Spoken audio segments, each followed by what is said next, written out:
Good morning, Teacher Thomas, Thailand here, coming to you with my very first live stream.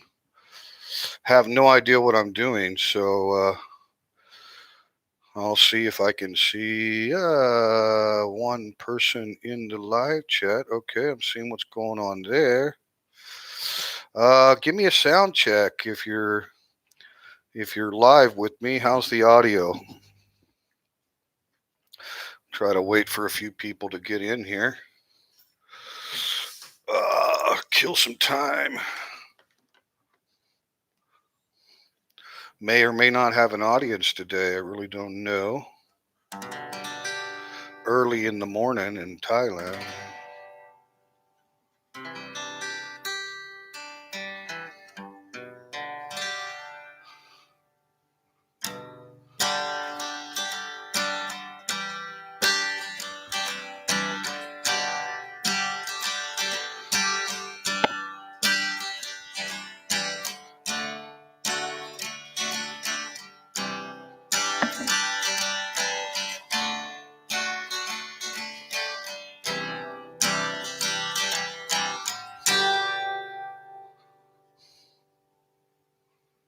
Rock and roll the Ayatollah.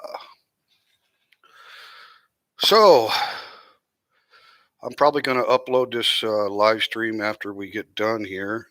May or may not even be successful. It's 7 o'clock, 7:02 a.m. in the land of smiles, Kingdom of Thailand, Central Time Zone, where I'm from, in Kansas, Oklahoma, Missouri, Arkansas. It is 7:03 in the PM, exactly 12 hours apart. So on the other side of the planet from my hometown. So for those of you that don't know me, my name is Thomas, and I've lived in Thailand for 5 years now. I'm originally from Kansas City, Kansas, in the United States of America. I've been a teacher here in Thailand, hence the title, Teacher Thomas Thailand. Uh, I've really enjoyed this country. Give you a little bit of background on myself. Back in 2012, I had a rapid onset of some debilitating physical issues, including neuropathy and chronic pain, chronic fatigue, a lot of serious issues that I never had before in my life. So I was it's early. I was always one of those guys in construction. I was a ceramic and marble tile guy. Had my own business, so I was kind of a contractor on large scale homes. But I worked with my hands, and I was in pretty good shape. I could jump a hurdle with a 100-pound box of tile in my hands. Always kind of a little bit of a probably a superhero macho image to my four beautiful daughters back in America.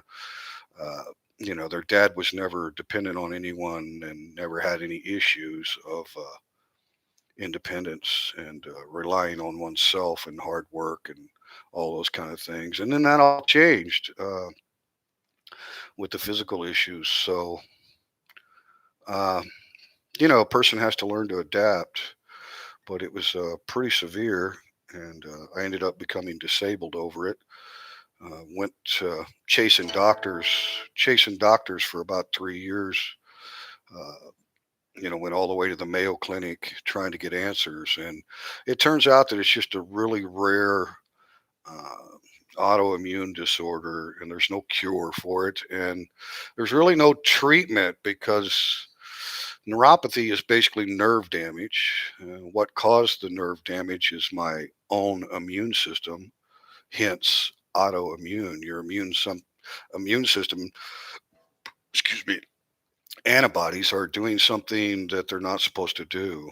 In my case, they were attacking my nerves. So, having said that, it was a life changer, and I started looking for a tropical second home.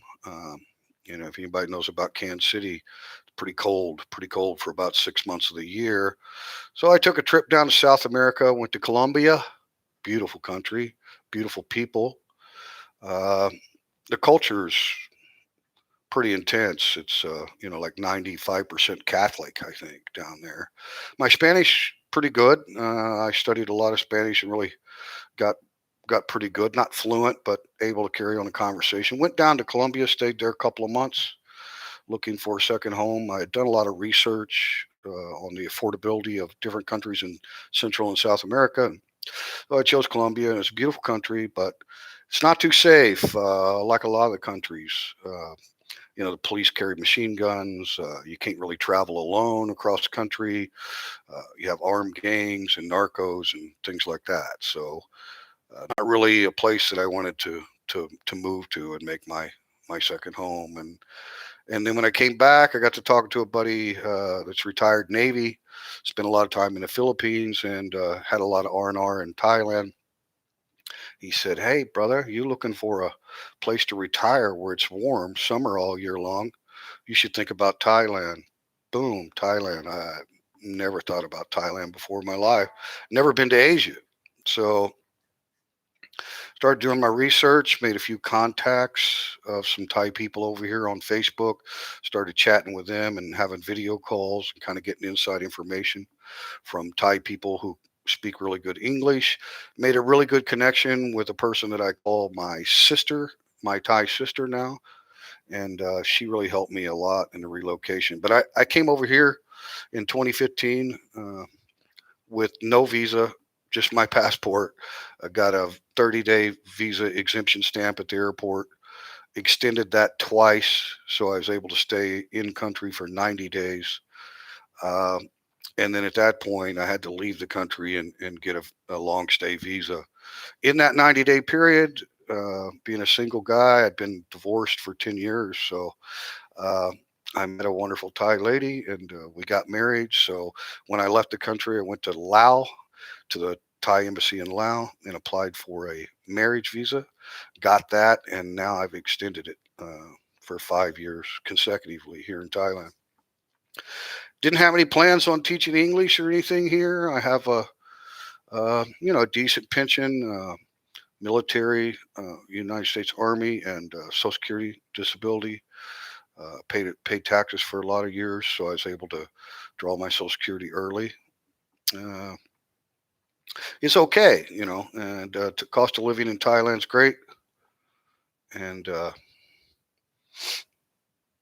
didn't have any intentions of working, but you get bored. My health did improve because the weather's consistently hot. We have what they call three seasons in Thailand: hot, hotter, and hottest. No, that's a joke, but the three seasons are hot season, which we're in now. April, May is really the hottest part of the year.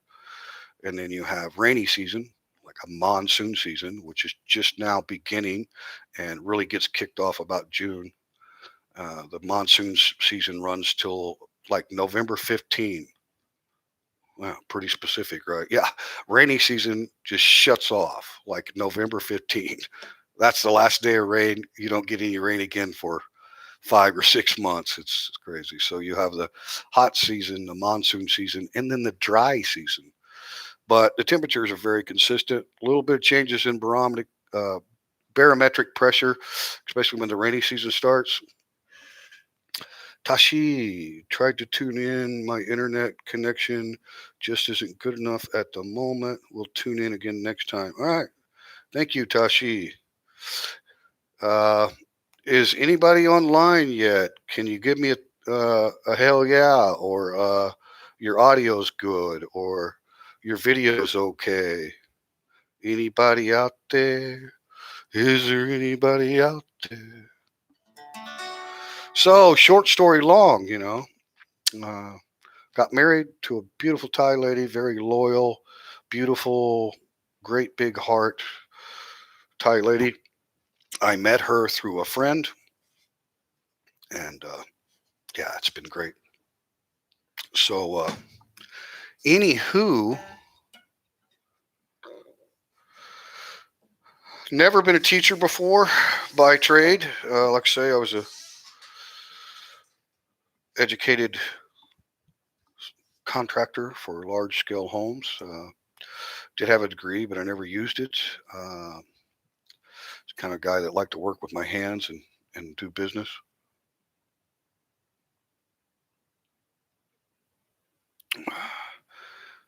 Kitty K, hey Thomas, living the dream, buddy. Yes, yes, living and loving the dream. Thank you, Carl K. Where are you from, Carl? Appreciate you stopping in. Give me a comment on the video audio quality. Are we doing okay here? This is my first ever live stream. Small audience, but when we North Carolina, rock on. Been there, been there. Traveled through there quite a bit. Beautiful, beautiful tobacco fields, beautiful coastline. Uh, I went to basic training in Fort Jackson, South Carolina, and then my second part of training was up in Fort Lee, Virginia. So, okay, thanks. It's good, good. Glad you can hear me. Glad you can see me. That's all I needed to know.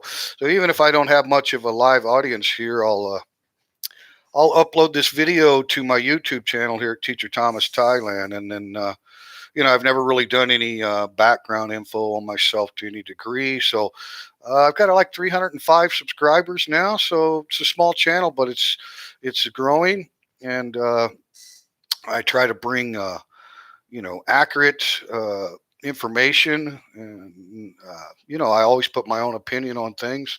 I'm very pro Thailand, but there's a lot of people that have a need for information they can rely on. Oh, absolutely. Thailand rocks, man. You're so right. I lived in the mountain areas when I was teaching for the Royal Thai Military Academy, a place called Nakhon Nayok, which is about 2.5 hours northeast of the Big Mango, Bangkok. And now I live about 2.5 hours southeast of Bangkok on the beach. So we love this area. Oh, thanks. See, talking about the visa stuff, there's a lot of the Thai vloggers. I mean, they'll brush on it, but it's kind of a boring subject for them. They don't really, not really entertaining. So to each their own. Everybody's got a purpose for a YouTube channel and a goal that they have in mind. But because I've been a teacher here in Thailand for 4 consecutive years, I feel a little obligated, to be kind of an instructor for the potential expats thinking about relocation to Thailand. And it's complex. It's not difficult. You are welcome here in Thailand. Don't believe all the haters and the trolls about the negative comments. It's easy to get a long stay visa, but there's requirements and things you need to do. And so when I post a video like that, man, it's maybe boring to some or whatever. And obviously, like my daughters back home wouldn't be interested in watching that video. So, I do have my beach videos or fishing videos or something that's just light and entertaining. But I kind of feel like an obligation to, get the information out the best I know it to really, like you said, help people to provide helpful information. Uh, Yeah, so that was the reason for the visa video, and I usually do one every year because there's kind of some updated changes. Well, I say every year. I've only had a YouTube channel for about a year now, so but every year we re-extend our visa. Your visa's good for 1 year on a particular visa that I have, a marriage visa. And so, the application process and requirements change sometimes from year to year. So I like to do it myself. I don't hire an agency or get an attorney because I want to gain the knowledge. I want to know how to do this stuff on my own.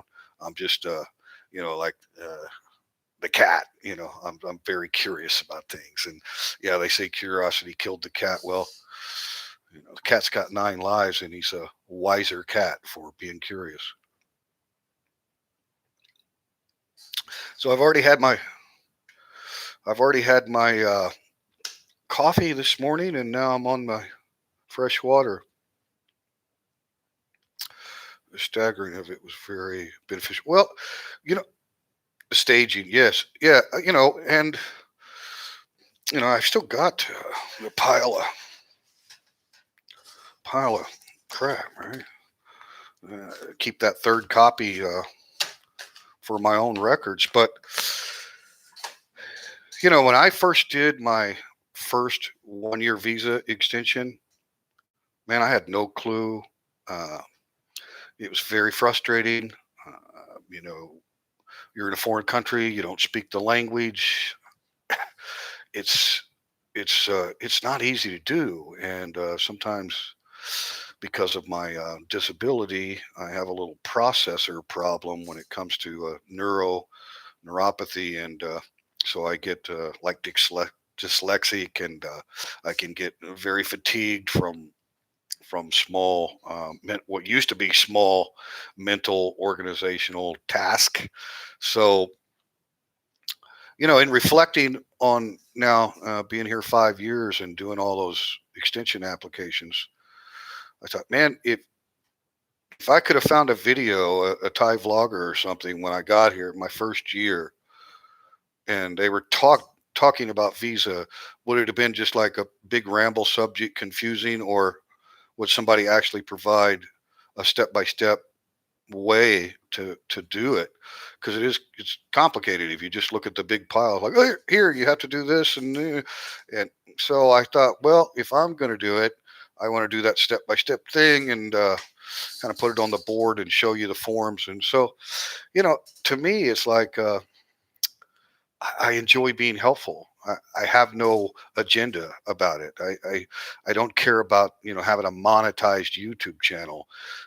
If it does grow and becomes a monetized channel, I would use that money to set up like a 501(c) and do some English instructing for underprivileged children here in Thailand, something like that. I certainly don't need any of it for an income for myself. So I don't do things for reward to myself. To me, the greatest reward comes later. Maybe not in this world, but in the next. And I enjoy being helpful. So and I thought about myself that first year. I'm like, what would I want to see? So when I made that video, I'm like, well, the only way to make this more simplified is to do it step by step. So I created that acronym, and you probably know I'm former military, so we're big on acronyms. It just it makes things easier. So yeah, I've only got two people in the live chat, and that's okay. That's okay. First ever live stream, and say it's real early morning here in Asia, and dinner time back in America. So, like I say, I do have 305 subscribers now. Putting out new content frequently. Doing some ride around tours on my motorcycle. But I enjoy like answering questions. If I put up a video, I think one of my videos had over 7,000 views. So even though, and at that time, I think I maybe had 100 subscribers. So even though I don't have a large subscriber base yet, depending on the topic, you can get quite a few hits on YouTube, and so you put your face out there, and you're kind of representing the expat community here in Thailand. So I'm aware of it. I'm aware that it can be impactful, even though it's just a small channel. You never know when something might go viral. What I try to avoid is two subjects, and I learned this uh, quite a few years ago: religion and politics. Stay away from those two. Uh, the controversy level is usually pretty low. So really the goal of the channel when I first started it was, hey, I can do this and make some videos, and my daughter's back home, and friends and family, right? Grandchildren. I have 11 grandchildren. They can, see grandpa on the YouTube, and they can look around and see Thailand, and wow, it's so exotic, on the other side of the planet. And, my dad's living there, or what have you, right? So that was kind of why I started the channel. And then excuse me, I became a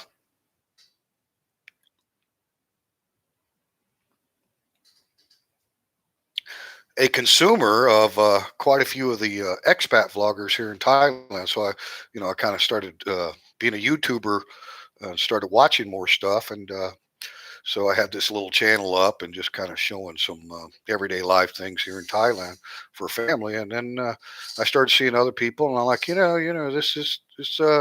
I could see why people, put out information to assist people all over the world that may be thinking about Thailand for a second home, and or even just coming here as a tourist, and what it's like. Is it safe? What are the accommodations? Hospitality, service industry.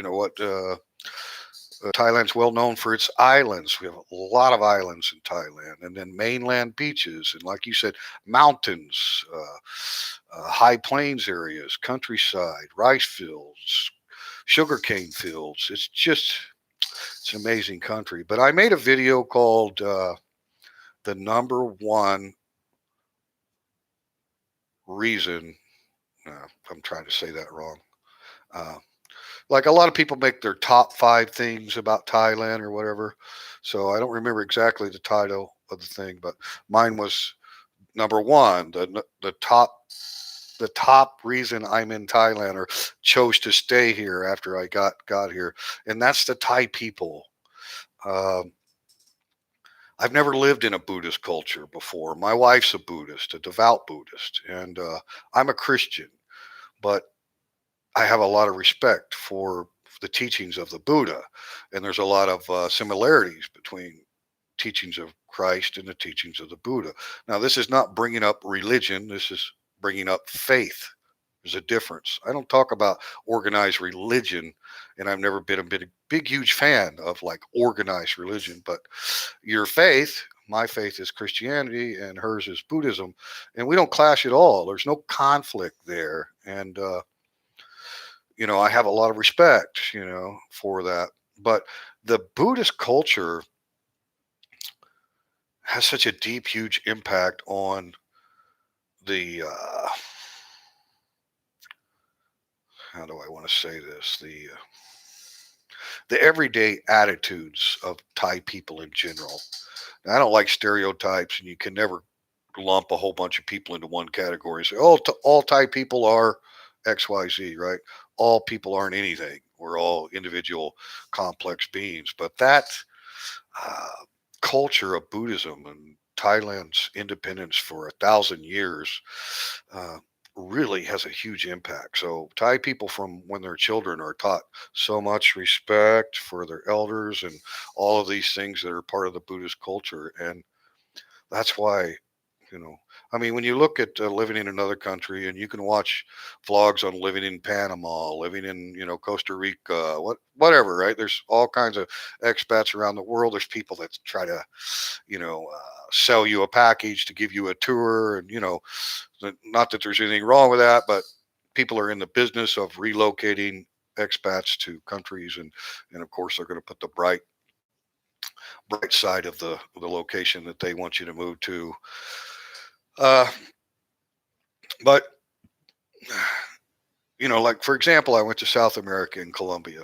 Beautiful country, beautiful people, Catholic culture, Catholic culture, okay, Buddhist culture.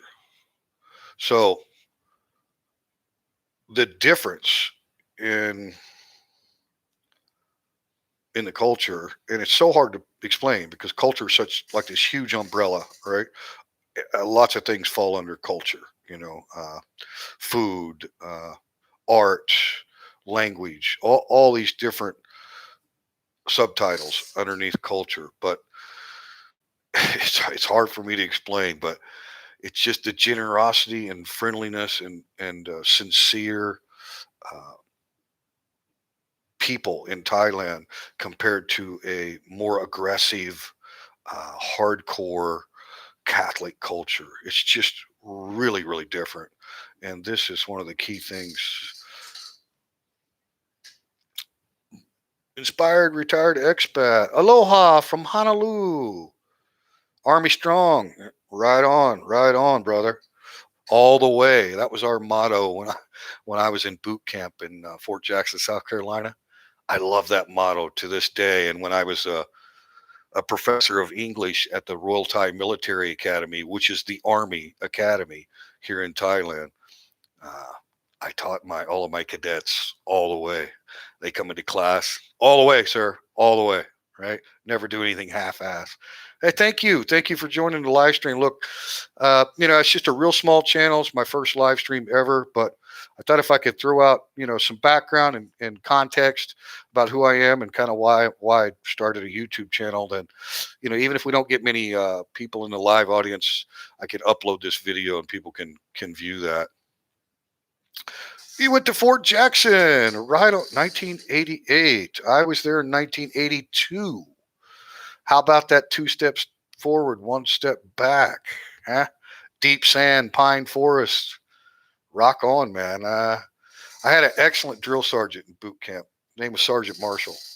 He was the baddest drill sergeant in the entire place, and he was over our platoon, right? Second platoon, Echo Company. Awesome dude, but very challenging. That's great, man. So we've ate some of the same sand together, for sure, buddy. We've definitely ate some of the same sand. Uh, I'm currently, I have a disability pension from the United States Army because my current disabilities are from residual effects of when I was on active duty. When I was on active duty, I was kind of exposed to something that caused about a 46-day hospital admission. And I know you understand the Army doesn't keep you in the hospital unless you're dying. They wrap you up and send you back to the barracks. So yeah, I was very sick and had a temperature of 106. Had to put me in an ice trough. Blah blah blah blah. But anyway, short story long. Um, I do have service connected issues to my current neuropathy and chronic pain, chronic fatigue, and fibromyalgia, those kind of things. So I'm fortunate enough to have that disability pension from the military. Bravo to Fort Jackson, man. As a single man looking to move there, 51 years old, wondering if I'd get lonely. Looking at Chiang Mai, love pie. Have you ever been there? I never been up to Chiang Mai, and that's how Thai people say it. It's not Chiang Mai, Chiang Mai, and it's a beautiful area. My wife's from the Northeast, up in Udon Thani, so I spent a lot of time up there. That region is called Isan in the Northeast. So the north of Thailand is Chiang Rai and Pai, Chiang Mai, Lampung. Right. This is the original kingdom of Siam. The very first kingdom was in the north, and it was called Lana. So when you meet Thai ladies from the north, Chiang Rai, Chiang Mai, all that, they're Lana. So that it's kind of one of those like exotic qualities here in Thailand. A Lana girl, like the original kingdom, right? So beautiful. But anyway, no, I haven't been there. But the problem with Chiang Mai itself is in that northern area, not just the city, but they have a lot of bad air quality throughout the dry season. The problem is they're close to the border of Myanmar and Laos, right? And that's the old Golden Triangle, which was the capital of the opioid trade in the world, right? The Golden Triangle. So where Thailand, Myanmar, and Laos come together, then you have that whole northern region of Thailand below those borders, okay? Right above those borders is, guess what? China. So that's as close as you get to the Chinese border there. And China comes in and buys all this land and stuff over in Myanmar and Laos, because Laos is a communist country, and Myanmar not so much. But anyway, China's kind of the big dog and the big bully. But they do a lot of burning of the rice fields every year. You know how the Chinese Communist government. I mean, they have no respect for environmental standards. So you get a lot of that airflow that comes in from all of those. So you have the local burning of the rice fields in Thailand, which is more controlled and not all done at one time. And then you have all the massive stuff that China does. So that's the only downfall that I know. I do know some people that live up in Chiang Mai. So about 4 or 5 months of the year, the you can look at the the meter that shows the air quality, and Chiang Mai is it's that whole northern region can be the worst air quality. So good question. But as far as being a single guy, 51 years old, man, don't worry about it. Uh, you don't need to go to a bar, a red light area where you get a temporary girlfriend for the night. That's fine. There's nothing wrong with that. Okay. That's part of Thailand, whatever. Single man come here and do it. It's such a small fraction of Thailand, and it doesn't represent at all Thai women. Okay. So getting a regular Thai lady, works at 7-Eleven, works at the bank, got an insurance job, whatever, is easy, man. They love farang. In Spanish culture, we're called gringo, right?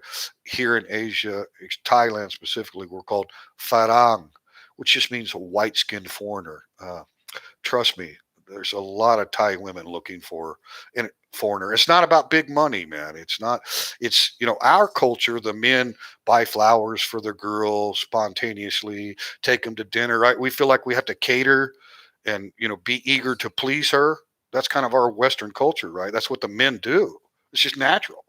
Even in a long-term relationship, you don't just buy flowers on Valentine's Day, right? You do things.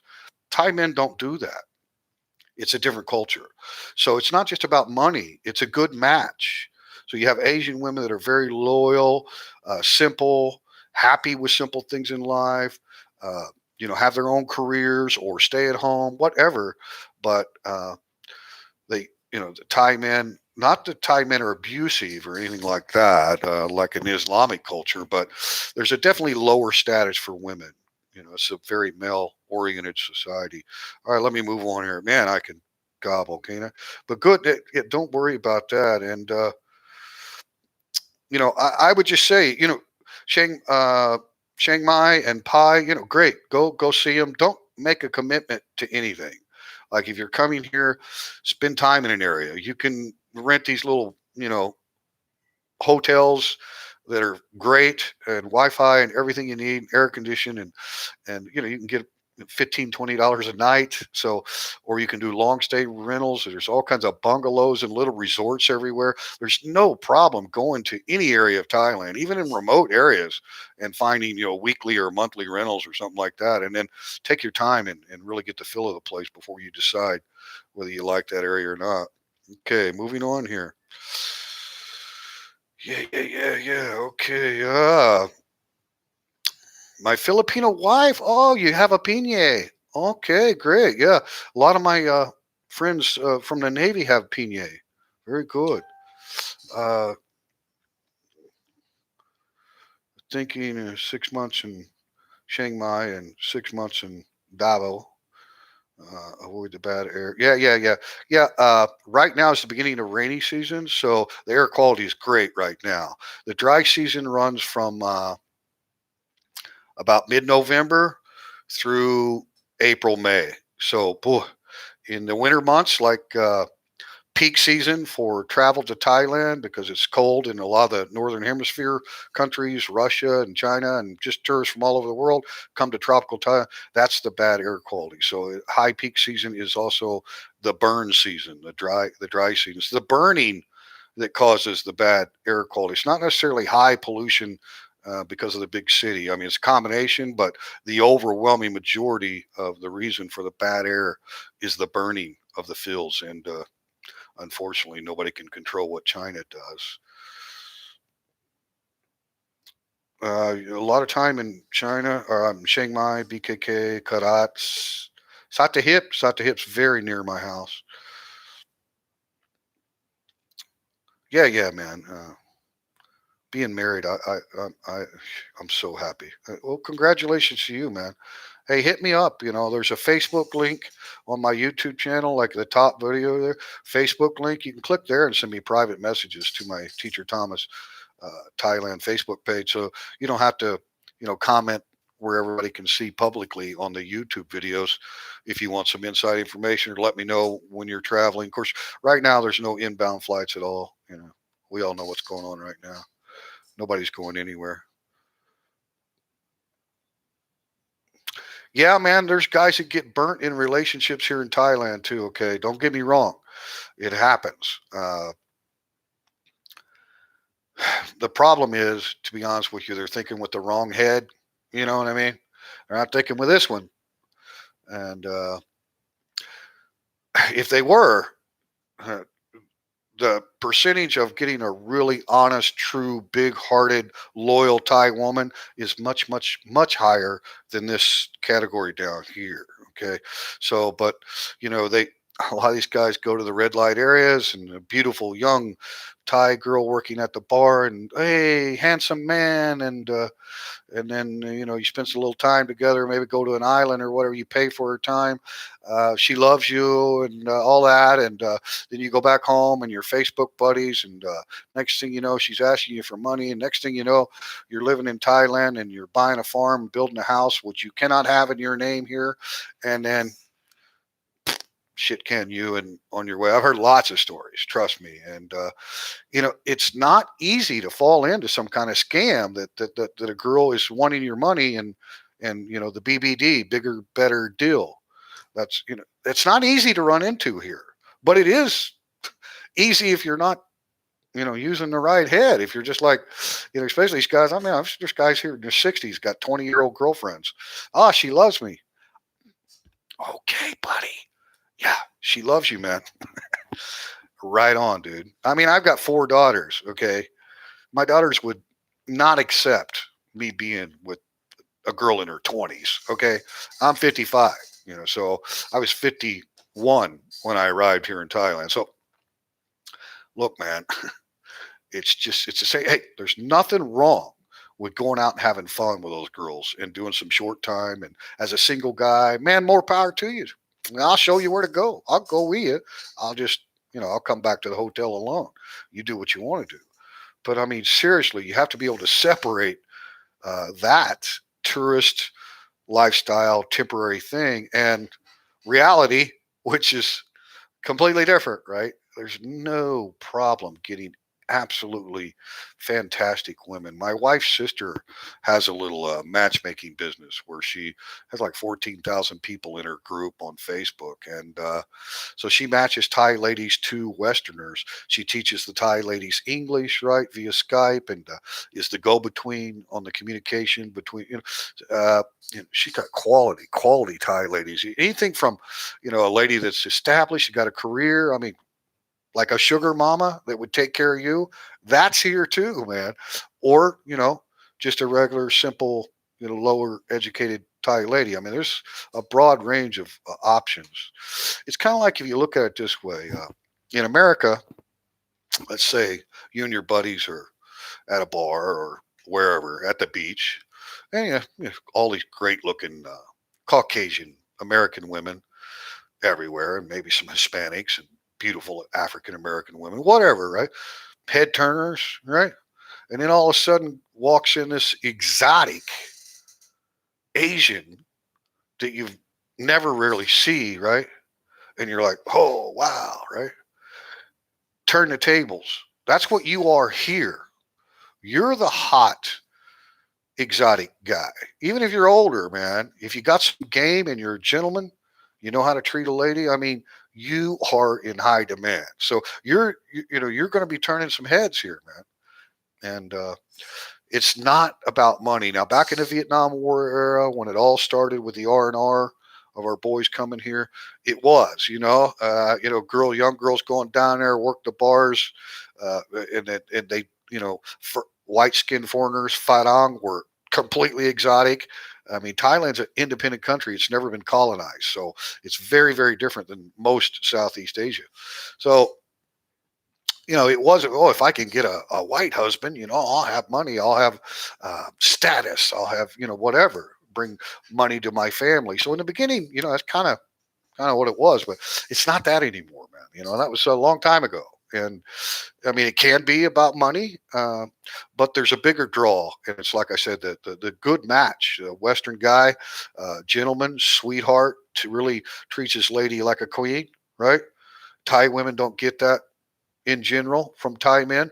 So, and they're very loyal. They're anti-drama. They're nothing like Western women who want you to cater to them. So it's kind of like the phrase "eager to please." Such an important phrase. Eager to please. Thai women are eager to please their man, whether it's a Thai man or a Farang man or whatever. So they cater to you. I mean, and you don't have to go throwing a lot of money around. It's not about the money. Yeah, boy, I ramble on and I don't get through your comments that much. Good thing I don't have a big live audience. I'd be stuck. Thomas, channel is a really good deal. Been following for a while. Okay, cool. He knows the deal and has his head on straight. Hey, appreciate that. Inspired retired expat. Great comment, man. I appreciate it. Look, I come at it a level of as an immigrant to a country. I chose to come here. Nobody put me on a slave ship or a slave plane, said your ass is going to Thailand, you got to live there, right? You would think that that's what happened to a lot of these guys that complain, don't like the culture, want everything the way it was back in their home country. To me, get the hell over yourself with that shit. You need to assimilate when you become an immigrant. The old saying, when in Rome, do as Romans do, right? When in Thailand, do as Thai people do.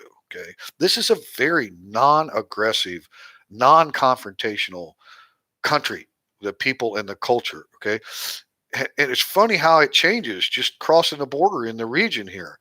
Go over to India, see how aggressive that is, man. I mean, you can't even walk down the street, near the Taj Mahal or wherever without getting approached by constant vendors and very aggressive and, you know, crowded getting on the trains and the public transport. Thailand is the opposite of India. So you have very aggressive culture, and in Thailand they say sabai sabai, which means basically just relax, chill out, and they live it. Thai people live for today. They don't worry about tomorrow, next week, and stuff. It's really incredible. But I come at it a point of true respect for the Thai people. Okay, uh, I did the same thing when I went to South America. Respect the natives, man. It's their country. Let them decide. If Thailand became multicultural like the rest of the world and just allowed all these immigrants to come in here and buy property and blah blah, ain't we wonderful? Look how politically correct we are. There would be no Thailand. Okay, Thailand wouldn't be what it is. We're talking about 1,000 years of independence, guys, since the first capital of Sukhothai up in the Lana Kingdom of Siam. So, and never been colonized. It's a hell of a lot of independence. And you're going to come in here with your Western culture, wherever you're from, and you're like, why do these people do that? Why do they do this? How come nobody speaks English? They're not accommodating to me. Man, I can get into a war of words with those kind of guys. Hey, Ian, thank you, Ian, man. New subscriber, I appreciate it. Anything I can help you with, Ian, man. That's what That's what I'm here. That's what I'm here for, man. I enjoy helping people. Look, I was teaching, English here for 4 years. I've taken a break away from it. Of course, right now with the pandemic, schools are still closed. Uh, the academy's not. I could still go back to work for the Thai Army anytime I want to, but I've taken a break. So it gives me a lot of free time, and I don't like downtime. I like hobbies. So going out and making videos and helping people, man, it's kind of like a project. It's a project, man. It keeps your mind busy. Hey, no problem, Ian. The channel's about a year old. There's I don't know how many videos, but if you have a request for a topic or subject or something you would like to see me make a vlog on, man, just send me a message. Like I say, there's a Facebook link, Teacher Thomas Thailand, on the cover photo of the YouTube channel. Just click that Facebook link. You can send me private messages there. So feel free to say whatever. Teacher Thomas, you're an asshole. I mean, it doesn't bother me, guys. All right.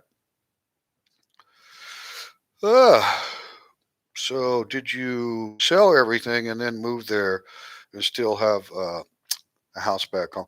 I don't have a house back home. I have four houses back home.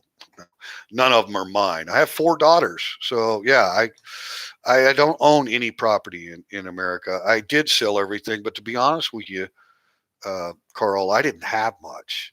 I'd been diagnosed with that rare autoimmune and disabled and wasn't able to work. And, I was on forearm crutches for a while. Doctors told me I'd be in a wheelchair. I mean, it's bad. So, I didn't have the medical insurance that I needed. I got way over my head in debt to hospitals and sold a lot of shit and went through a bankruptcy. And, I'd been divorced. So lost the farm, literally had a 30-acre farm with a nice ranch home, lost all that. Anyway, short story long, I had my Jeep, my camper, had a pull behind camper. That's what I was doing, man.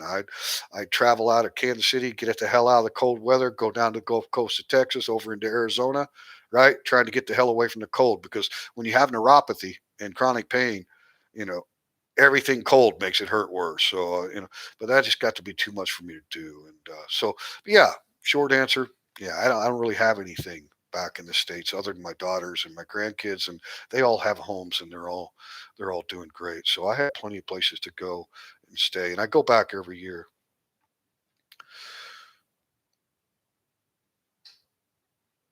Ah, thank you, man. You know, I've never been a taker or a sponge guy. I've always been independent, but I'm glad I got that military pension too, and rightfully so. I mean, if it wasn't service connected issues, if I didn't, you have to have a medical evaluation from a certified physician for the Veterans Administration, and those guys are not going to make up some story. So they're going to look at the complete record and look at whatever illnesses or injuries you might have had on active duty, and if it's related to your current disability, you know. They'll write you up a favorable medical opinion, and then the VA pretty much has to settle with you. It was a long battle. It was like a 4-year battle to get my military pension, but I never served overseas. I was never in combat, but I was ready to. I mean, you sign your name on a dotted line. You're a GI. You're a government issue. You're government property, right? So you are entitled to benefits if something happens. It's like their insurance. I've had people say, "Well, how is that the Army's fault? That you got sick and was exposed to this." It doesn't matter whose fault it is. Okay, I was government property. I had an illness related to my active duty military service, almost died, right? And now I have residual effects from that. So it's like the insurance that was covering me as a government issued GI, government property. They have a responsibility to cover long term ramifications from that too. A lot of guys have injuries. A lot of guys, hey man, I got nothing compared to a lot of guys. You know, I'm just an old vet. I don't have any hero status. A lot of my friends do, man. I appreciate them so much. But I was ready. If I'd have been called, look, I was in from 82 to 88, under Ronald Reagan. Never hear of that guy? Yeah, nobody was fucking with us, right? Not a whole lot of action going on. We had the big deal in Lebanon, and then we almost went to El Salvador, with the Contras and shit going on down there. But special ops take care of it. I'm just a low grade infantry guy. I mean, I'm nothing special. All right, I just found him and really enjoying his perspective. At Inspired, okay, okay, I'll check out the Inspired Expat definitely.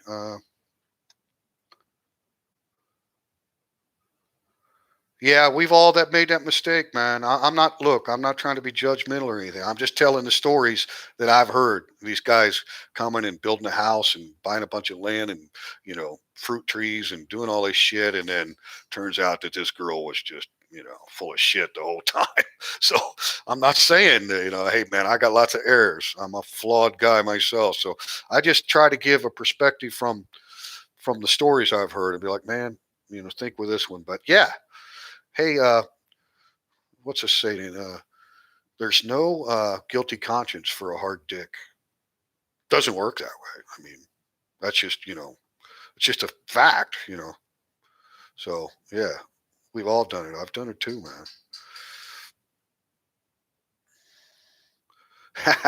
Yeah, treat her like a queen. She treats you like a servant. Oh, this is good, Tyler. Okay, let me catch up to some lower comments down here. All right, yeah. Man, rough start, but sounds like you found your paradise there with a loving and grateful wife. Dude, lucky guy. Lucky guy. She's amazing. Now, makes me mad that we treat vets the way we do. Yeah, me too, man. Me too. Yeah, and the illegals and homeless vets, and they're trying to give all kinds of welfare to illegals and voting rights. I like America the way it was founded, our constitutional rights, our system of government that's required. Our entire Constitution's about limitations on government and the rights of the people, right? A lot of people want to change that, man. They want more power for the government and less rights for the people. And anyway, those were the days. Yeah, not perfect, but better than times we live in. You know, I'm an optimistic guy. I always see the glass half full. There's always like that silent minority that makes all the damn noise. So you think it's all this, especially with the media nowadays. Ever since 24/7 cable news came out, I mean, it just was going to go downhill from there. Remember back when you had the evening news and that's it, 30 minutes of here's the news, no opinions, just I mean, there was a little bit of slant towards the left. I think always in the media, even going back to World War II era with New York Times and shit. But anyway, uh, the whole polarizing, America's divided, all this shit, way overblown, man. I think most people, whether you're Democrat, Republican, you see through the bullshit, right? You know what's going on, man. You know what's going on. There's radicals on both sides, and the stuff you're talking about with the radical left, they're losing, man. Okay, they're losing. They're not winning, so they're making a hell of a lot of noise. But I don't see them winning. Do you? I mean, of course, they're winning districts in New York and L.A. I mean, let's face it. Conservative or doesn't have a chance in those areas. But the majority of the country, man, I think is still traditional America. Look, I was raised a Democrat. Okay, John F. Kennedy was the hero of my parents. I was born in 1964, the year after he died, and my older brother, I'm nine siblings. I'm the youngest of nine. My older brother went to Job Corps, which was created by John F. Kennedy. I mean, great program, right? Government program, but you had to go in there. So when we all grew up poor, and parents were alcoholics, and don't want to get into all that, but so I, from early age, I was exposed to and kind of raised as a Democrat. But that Democrats were for the poor people. What's the old Alabama song, Southern Alabama country music? You got to get a rich man to vote like that, right? Democrats were for the working people and the civil liberties and a lot of shit, but it's not the same, man. John F. Kennedy's famous quote: "Ask not what your country can do for you, but what you can do for your country." Right? For this right here, right?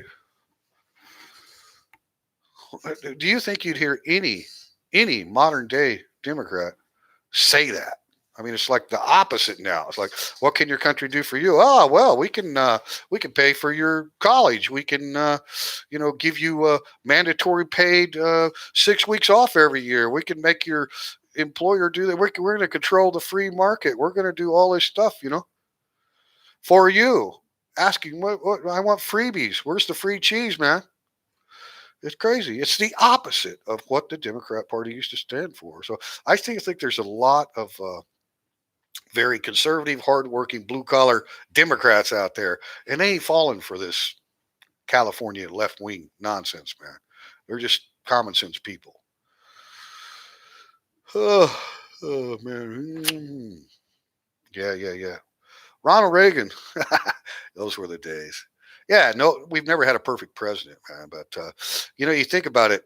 Some of the presidents that we had during their time were considered more the most controversial, divisive presidents of their time.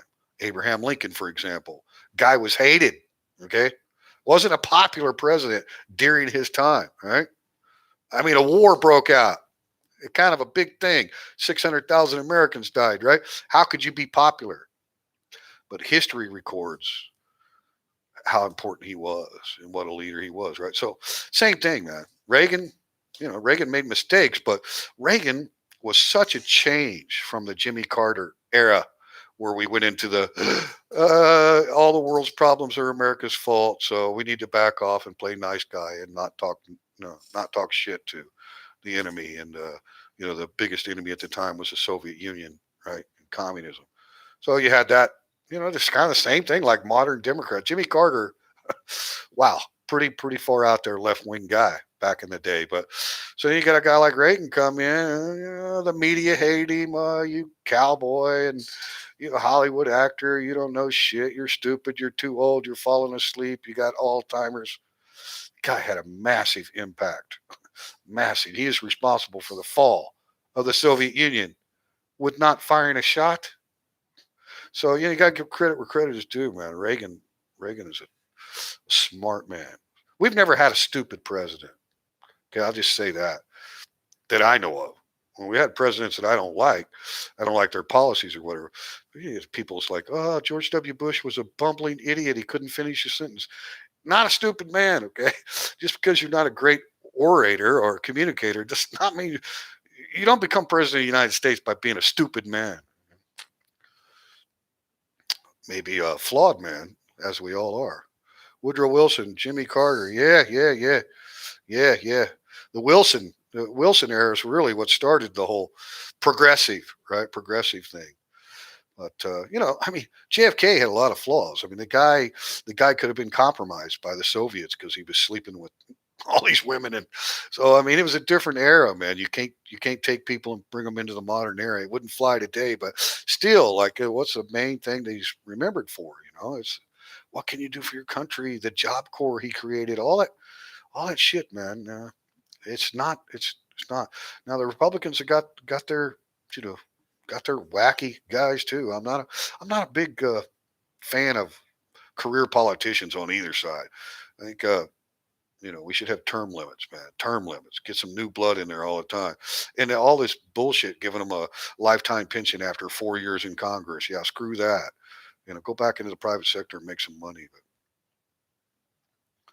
moderate Republican, yeah, for sure, for sure. Not on everything, but he definitely would be rejected by the modern day Democrat Party for sure. But anyway, run in here about 58 minutes, almost an hour. Hey, Carl, I'm glad you joined, man.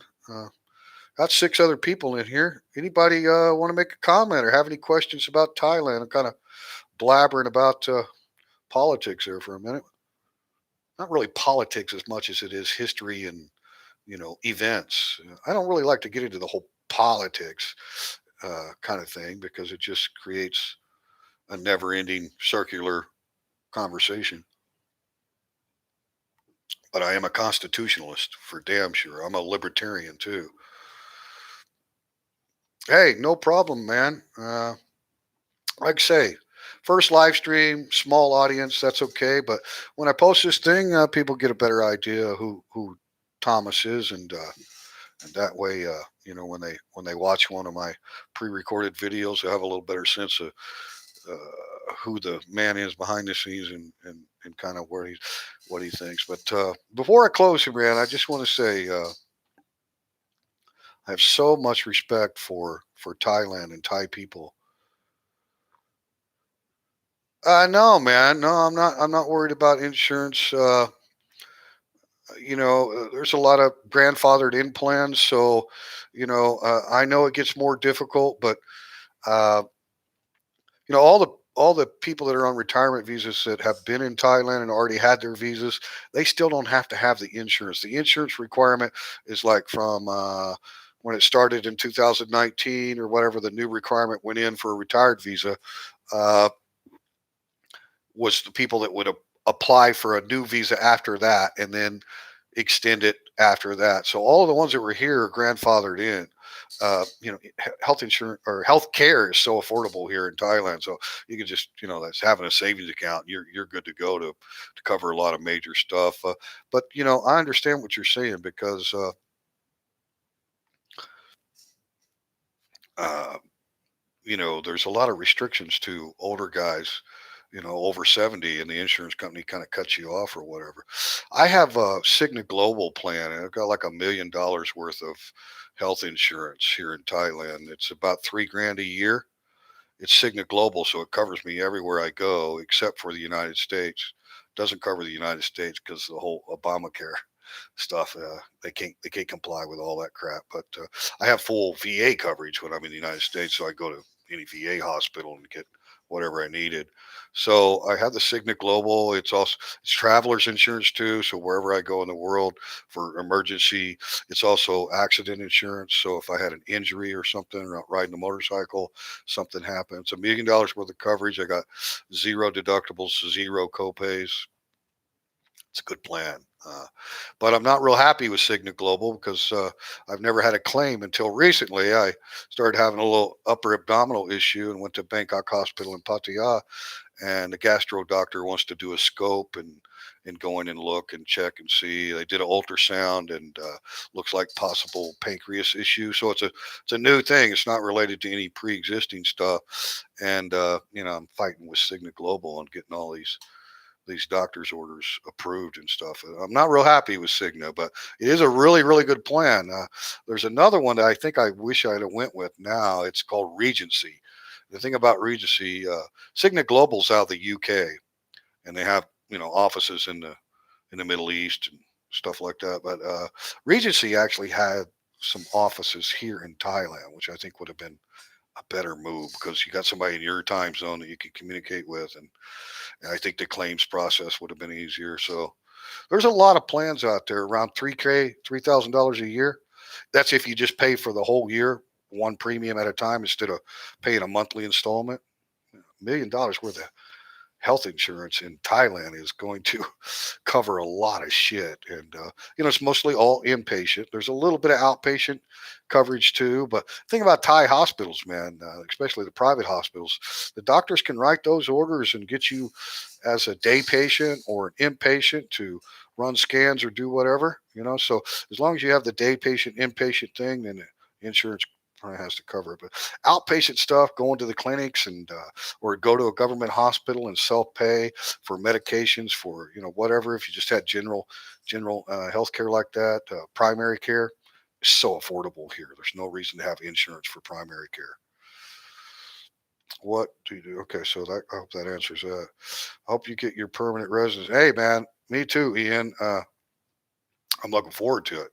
Looking forward to it. That's where you go from getting the stamps in your passport every year and going through this extension to actually having a Thai house book. You're not a Thai citizen, but you're not an immigrant either, right? So you don't have to keep doing this visa extensions every year. You're a resident, so you get the Thai house book, the Thai ID, and all that. So, what I understand, it's based on your contributions to the kingdom, and you've had to be here for 5 years on the same consecutive visa, right? So, you know, we'll see how it goes. I'll definitely keep you guys up to task on that. But anyway, yeah, I'm going to close it out. It's been over an hour here. I appreciate you guys joining, throwing some questions at me, and JFK. Oh yeah, I got that one now. See. Yeah, yeah, yeah. Okay. Okay, I think I pretty much covered yeah, yeah, getting insurance easily. But see, here's the thing: this new insurance requirement, like if you're applying for a retirement visa for the first time, and they will accept insurance from your home country. You don't have to buy insurance from a Thai company. There's a little form, certification form that the immigration has, and you send that to your insurance company, and they fill it out. So you're only looking at like 400,000 baht inpatient care. So you're not looking at a big policy for the requirements. most people already have an existing insurance policy that more than covers the requirement for the retirement visa, right? So there's just like one form that your insurance company fills out. Then when you go in there to get your visa or your visa extension, you give them that form, because you come in there with your policy and look, I got all this coverage, and I've got more than you require. Yeah, they're not going to look at that shit. Plus, it's all in English, right? So you need that form. It's kind of a certification from your insurance company of the coverage you have, just a generic thing, right? I know that because I got the email from the United States Embassy. Like, this is how you do it. Once they enacted that new insurance requirement for retirement visa, this is what you need to do. Here's the form. You could download the form, right, from the U.S. Embassy email, and then send that form to your insurance company. They would fill it out, and that is what you'd use as proof, verification that you have the health insurance. So, uh, Bad Badger in the house. Good morning, Thomas. Just got on. Sorry. Hey, no problem, man. Bad Badger, good to have you. Well, I've been ranting on here for about an hour. Don't have a big audience, but it's my first live stream ever, so I'm kind of giving some background on myself, a little bit of history,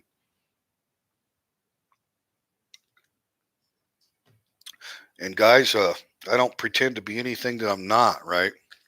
It's one thing about me. People can say, people that have known me all my life, and yeah, they could say some shit about me. I mean, Thomas could be an asshole. Watch out for that, temper. And he's got a long fuse, but when it goes off, he's a dick, and he can just be a real dick, man. And there's a lot of things true, like we're all flawed, right? But one thing that people that know me well will tell you, he's not phony. What you see is what you get. Okay, you're around Thomas. He's not going to pretend bullshit. He's not going to, make himself out to be something that he's not, man.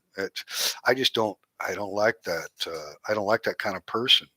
Uh, you know, Vloggers, can be entertaining and want to make a good content video and get a lot of likes, and they monetize their channel, and wow, they look good on camera, and they've got all this, you know, enthusiasm, and that's all great and everything. But is that the real them?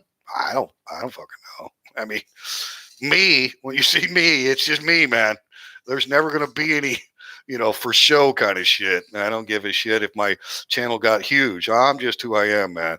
There's an old saying. It may be in a Leonard Skinner song. I don't know. Maybe you guys remember this. It's I'd rather be hated for who I am, hated for who I am, than loved for who I'm not. And I live by that creed. I don't go for that. Speaking of who I am, I want to have a cigarette. Mm. Cigarettes, terrible for the body, great for the mind. All right. So, yeah, Badger, man, welcome, dude. Cheers. Cheers to you, buddy. Already had my coffee this morning. Gary Holiday. E-beggars are the worst. Yeah, man. There's definitely that category of e-beggars. I don't understand it all. Look, man, I went to college back in 1980. I graduated in 1988. We didn't even have computers, man. We were using word processors, and that's not my field anyway. Okay, I have a business management degree, which went on to run my own business. So I'm not a high tech guy, man. I don't I have a lot to learn about computers and all this modern. I'm old school as shit, man. But curiosity. I want to learn. I want to know, right? So, but watching some of these vloggers, man. Getting to know this whole YouTube platform. I don't know about this super chat and all this bullshit. People, I'll be watching a live stream, man. Somebody throws $100 and shit. I'm like, what the hell are you sending money to this guy for? But so I don't get it. I mean, look, I don't fault anybody for monetizing, man. If you got an entertaining, riveting channel and it's got good content, man, you got 100,000 subscribers or whatever it is, millions of views. Hey, you should be making money. I got no problem with it, but I don't know the technicalities of how it all works. I don't really care to know. I have no goal to be monetized. If and when that happens, 100% guaranteed any money comes into this channel, whether it's through YouTube or people just throwing money on a live chat and shit. I mean, first of all, I would never ask for it like an e-beggar. That's for damn sure. But if it did happen, it'd be set up, man. I'd get a local accountant or whatever and have it run through an attorney, set up a separate bank account with SCB here in Thailand, kind of throw a 501(c) or something like shit like that together. And any contributions that came in, I'd throw that money in there. I'd be fully transparent, number one, with anybody that's giving me money or what the you're going to send money to some bloggers and you don't know what the hell they're doing with their money, probably paying their fucking rent. But nothing wrong with that. But I'm just saying, I don't know. I don't know, man. I'm not tech savvy, right? I don't know. I'm illiterate on this shit, man. I really am. But like I said, my creed, man, I'd rather be hated for who I am than loved for who I'm not. I'm not going to represent that I'm something that I'm not. I'm not savvy.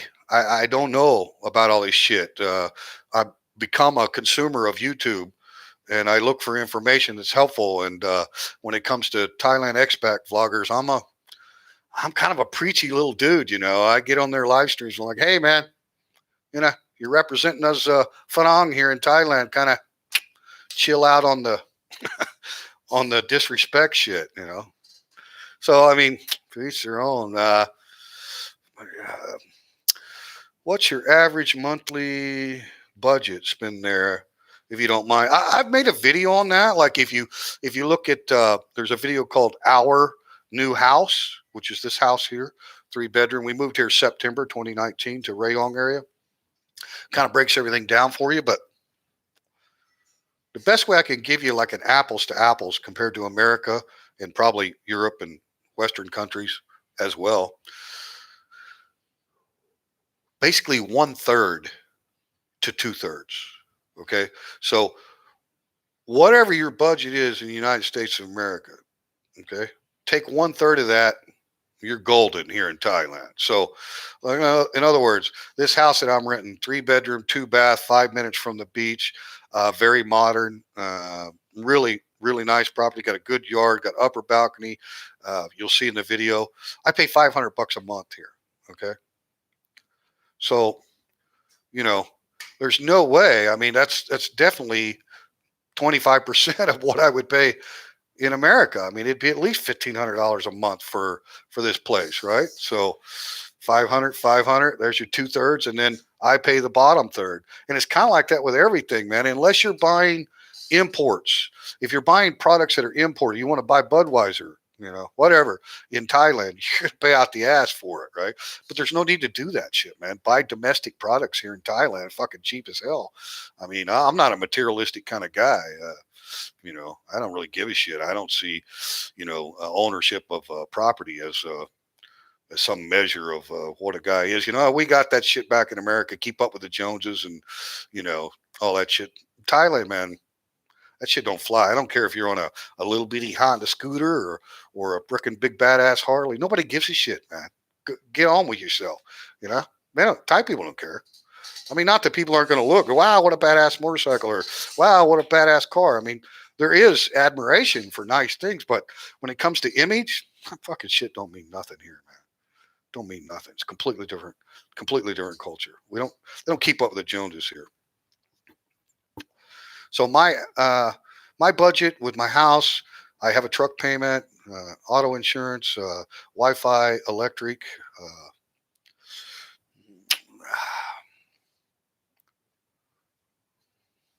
Altogether, and it's changed. Back when I was in Nakono Yoke, my rent was 4,000 baht a month for a 3 bedroom house. That was like $140 a month for a 3 bedroom house. So it depends on where you're at. But right now, I'd say $1,200 a month pays everything, and then I need a little extra money for going out, going to restaurants and shit like that. But buying food for the house and all that shit's so cheap here. Even eating at the restaurant, so cheap, man. Just whatever it is that you're comparing. If you think about the 2/3 and then the 1/3, what I'm going to pay down here in Thailand. So your rent, your whatever, it's going to be about 1/3 of the cost. I think it's the best way to to describe it because it depends on. I mean, I know guys that like say the house I rented for 140 bucks a month, and then utilities was another 30. The Wi-Fi and cable package here is real cheap. So I mean, I know guys that could get by on their actual essentials, rent, utilities, Wi-Fi, essentials, no car payments that you get by on, 500-600 bucks a month as far as the essentials. And then so anything you have above that is going to, buy you a motorcycle or, get you a car or whatever. But it's very, very cheap here in Thailand, man.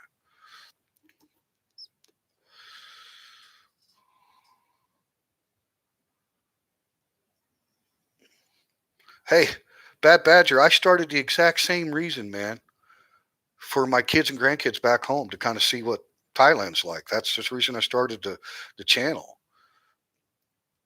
Yeah, I've looked through some of your stuff, Bad Badger. I'm a consumer, man. I'm not just a guy that subscribes and doesn't try to partake as an audience. I'm trying to get to know you guys. That's a great thing about vlogging channels. You know, Foreigner Joe, I really admire that guy. I got a lot of respect for him. I feel like I know the guy just from following his vlogs. Never met the man, but I really feel like I know him. That's the thing about this vlogging thing. You kind of get to know these guys. I'm giving my wife too much there. Well, women can be expensive, right? My wife, I can give my wife, $20, 800 baht, go to the market. She's fucking happy as hell, man. She loves the simple shit. My wife's Queen of Hearts, not the Queen of Diamonds. Don't you draw the Queen of Diamonds, boy. She'll beat you if she's able. The Queen of Hearts, always your best bet. Yeah, man. There's a lot of Thai women that don't give a shit about big money, but to each their own. Dude, you wouldn't believe internet service here. Oh yeah, man. Yeah, I've done some online stuff too. Making money in Thailand. You got to have stable when you're doing live stream and you're in a classroom and shit, man. You can't have any lag, right? Uh, my Wi-Fi here is through AIS.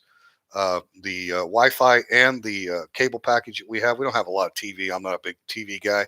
I do like watch Muay Thai fights and shit like that. And but my wife has her favorite shows that she watches. But together it's like 800 baht for the Wi-Fi and the cable package. You can get a big cable package. I mean, you can get NFL package. You can get whatever you want here, but we just have kind of like the basic cable. So 800 baht times three, just times things by three. So 24 bucks a month, and we got 200 megabits upload, 200 down. Fucking extremely fast, man. Never have disruptions in service unless the power goes out, which is very, very rare. I mean, sometimes they'll be working on a line, and if I was listening to local radio and could understand Thai, I'd probably know when it was going to happen. That's the thing about living in a foreign country. You don't know the language. You don't really keep up with local news, like right in your area, what's going on. So sometimes you get caught off guard if they're doing a mainline fix or something. You'll get knocked out of power a couple hours or something. But everything's very stable here. And as far as roaming and cell phone data packages, fucking amazing. You could travel all over this country and not lose a signal, and it's very affordable. Sometimes I've used my hotspot, on my cell phone on my data plan. Fucking no problems, man. Very, very stable. What area? I'm in Rayong province right now. It's in the eastern region. It's about 2.5 hours southeast of Bangkok, about 45 minutes south of Pattaya. Rayong is not a tourist area. It's middle to upper class Thai people, a lot of manufacturing, a lot of energy sector down here. Uh, you go into Rayong City, you'd hardly see any taxis at all. I mean, and even the tuk-tuks and stuff. It's just not a tourist thing. It's a great city, got great malls, got everything you need for the city. Florida Joe, man, yeah. Chuck and Paige, rock on, man. I like them too. Uh, let's see, let me catch up here. It used to be cheaper first time I came. It was, oh yeah, man, shit, yeah. The exchange rate is really changed a lot since those days, Badger. But like I say, I'm an optimistic guy. Uh, I'm pro Thailand, but I'm not a zealot. I'm not going to be like, who gives a shit? Thai bot's right where it needs to be. I mean, I could be critical, but you have to. I mean, all these people think that the Thai government is manipulating the currency and all this shit, like comparing Thailand to the Chinese Communist Party. Get the fuck out of here, man. Nothing like that. I mean, Thailand's a lot of things, but it ain't communist. It never has been. Matter of fact, it's been anti-communist for a long time. But man, it's world economic factors. Thailand is not a third world country. Thailand is highly developed. Uh, Even though we're in a pandemic and there's a lot of economic damage to the tourist industry and a lot of Thai people out of work and just like everything else, everywhere else in the world, Thailand's economy is strong, man. I know you can look at numbers and GDP and you're like, Thailand's been struggling, all this. But dude, I'm just telling you what I see on the ground, man. You got massive projects going in everywhere, new gated communities being built everywhere, new roads going everywhere. I mean, new sky trains going in, high speed trains. I mean, Utapao Airport, 5 minutes from here, is expanding flights. I mean, Thailand is not an impoverished country, man, and there's an economic boom here from what I see in a lot of construction sectors and restaurants and shit going in everywhere. And I mean, of course, there's going to be some businesses that struggle that are dependent on the tourism industry, man. That's not going to come back until next year probably. So feel for everybody that's impacted by that. But I tell you, man, even with the exchange rate the way it is, right? Like U.S. dollar, I'm getting about 32 baht right now. I mean, I've always just kind of times it by three, the 30 ratio. When I first came here in 2015, it was like 36. Makes a huge difference. Every point makes a big difference, right? So say my military pension is like $3,200, and when the Thai baht was kind of lower, it went dropped down like to 29 briefly, got a little bit under 30. It was like everybody's like, "Damn, what's going on?" But the pension is direct deposited, so I was getting like 93,000 baht for that $3,200, and now it's kind of back up where I'm getting 104,000 baht. Right, so there's like you know, 6 to 8,000 baht swing just in the currency exchange. But I don't think it's controlled by some master puppet behind the scenes working for the Thai government. It's economics. It's based on the strength of the country and the economic outlook and the international investments. A lot of international investment in Thailand. Bangkok is a city of 12 million people. I call it the Big Mango. The Big Apple. New York City, the Big Mango. Bangkok. But I get you, man. Uh, you can look pessimistic on the bot to other currency exchange, and you can try to find some conspiracy for it, but kind of look at world economics and see what's going on in Southeast Asia and other currencies in the country. I mean, look at Cambodia, for example. It's like monopoly money over there. That shit's worthless, right? You need to take U.S. dollar when you go over there, man. They're like dollar bills, fives and tens, man. That's what you need, right? You buy something for $1 and get a big bundle of Cambodian money back. So Thailand baht is not that. It's a very, very, very good reason why the currency is strong, and let's just hope it remains stable. And then also kind of depends on your home country's currency rate. Yeah, the euro kind of struggled a little bit too. So it's like you have to compare both sides of the end. The U.S. dollar, pretty stable. Not a hell of a lot of changes in the U.S. dollar, and the Thai baht's getting strong. So that's why I'm losing money.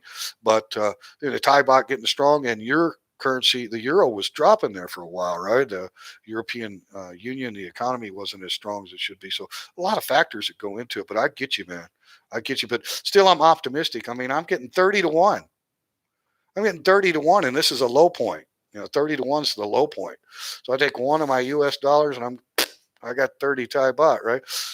Or if you look at it, three large to one of our large. So I take one $100 bill and I got 3,000 baht bills, three of their large. So I got one of my large, I get three large here. Still a hell of a deal. But yeah, you guys, your euro is even better than the dollar as far as exchange. You know, man, I followed Twitchy for a while, and I even made a vlog about him. I mean, I was kind of one of his defenders because I like people that call bullshit, man. I mean, when you're talking about the e-beggar thing, I mean, I don't care what you do on YouTube with your channel. That's your business, man. But you should be transparent. I mean, to me, I would be transparent. Somebody sending me money and shit. I'm like, look, man, so what's going on? All this secrecy and shit with a lot of these guys, and Twitchy was, calling them out, calling bullshit. Now Twitchy's drama. He's drama, man. He's drama. Uh, but yeah, he's here in Rayong now. He came back from Vietnam, but no, I haven't met up with the guy. I have his line contact if it's still the same as it was. But I told him come back to Rayong, man. Let's hook up and have a beer. But he's over in Rayong City, and I'm on the west end, so we're not exactly close. Probably 35, 40 minutes apart. I'm not sure exactly. Haven't been following him obviously since he lost his YouTube channel, but let's say I'm a guy that's like to each your own, man.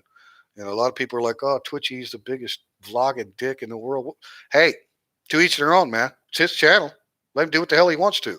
I really liked his skills as a vlogger, and he had that call-in show set up. I wish he'd come back on YouTube, man. I haven't been following the Twitch TV thing. The Thailand vloggers Facebook, that guy, freaking awesome.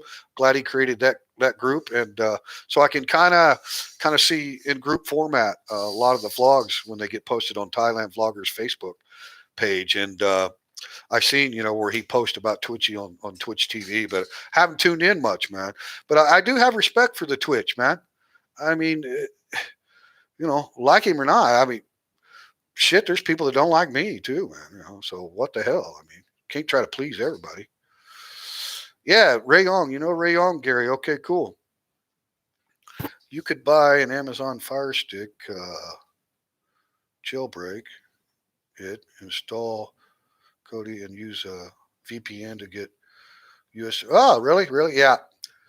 Cool, cool. Nice to know. Nice to know there, Carl. Great idea, Carl. Yeah, yeah. But I've got a Pika box from the UK, and 100 euro gives me channels. Ah, good deal. Do you live near Twitchy? Yeah, okay. Bangkok is known as the big tiger because it's known to eat souls. Well, hey, good comment. Hey, thanks for joining, William. William Hector in the house, man. Uh, it doesn't eat the souls of wise men. I'll tell you that much. Okay. If you're a newbie, if you're a tourist and not a traveler, yeah, you might get ate up. But Bangkok's an extremely safe city, man. Compare any city in the world with 12 million people and tell me it's safer than Bangkok. I see teenage girls walking alone at night in Bangkok, right? So, but yeah, yeah, I know what you're talking about there.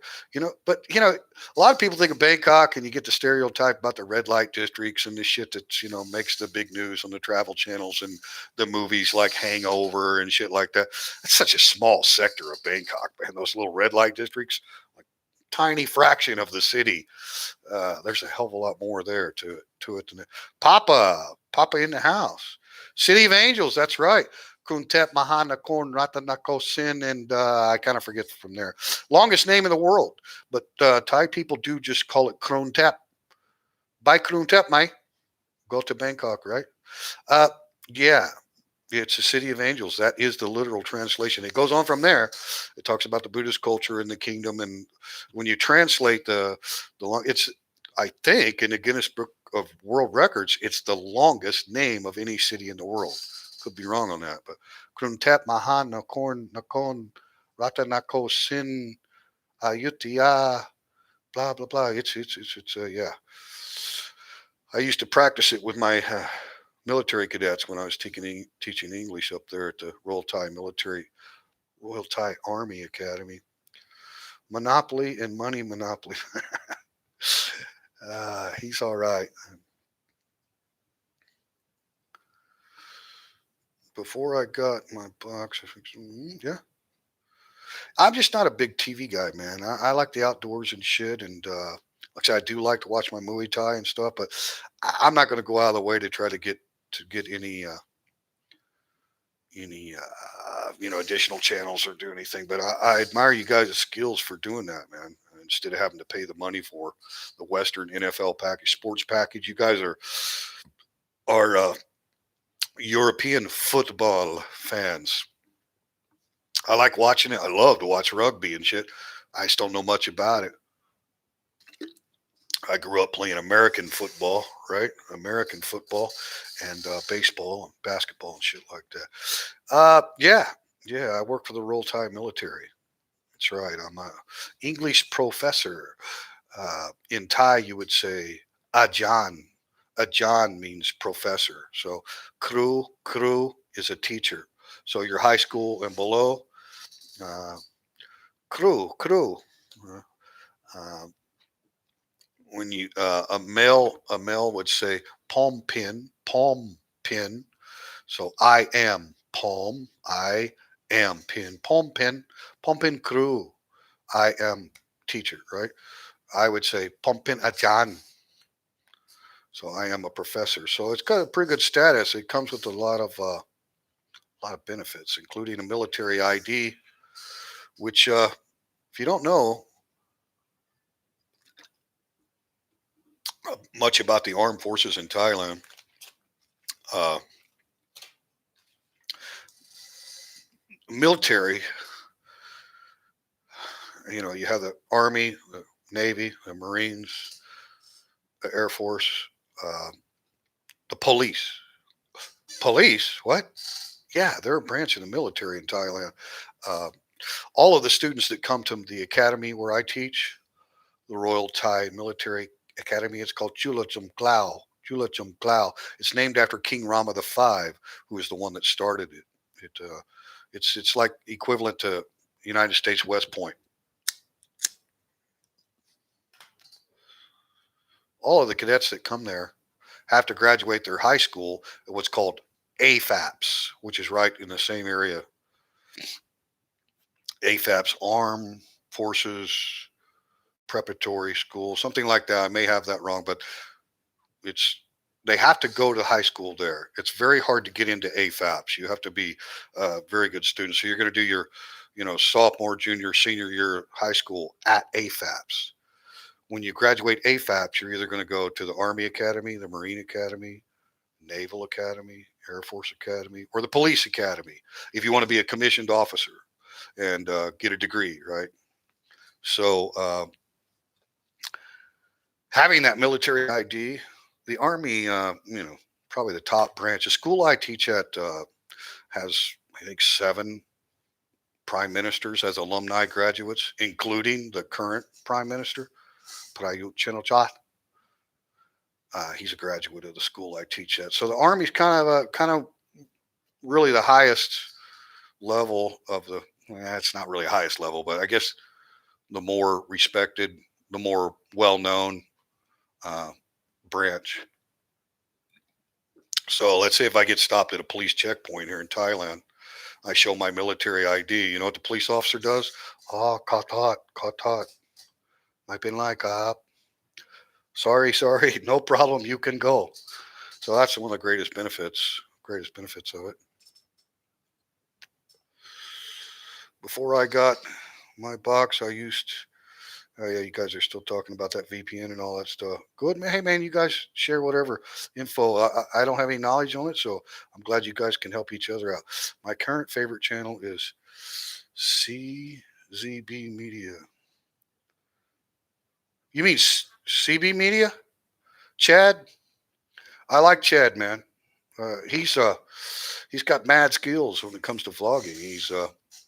You see the one up the Udon Thani where everything's closed down and he still made an entertaining video of shit that's closed. So you got to love his skills. I do have a little issue with him right now though.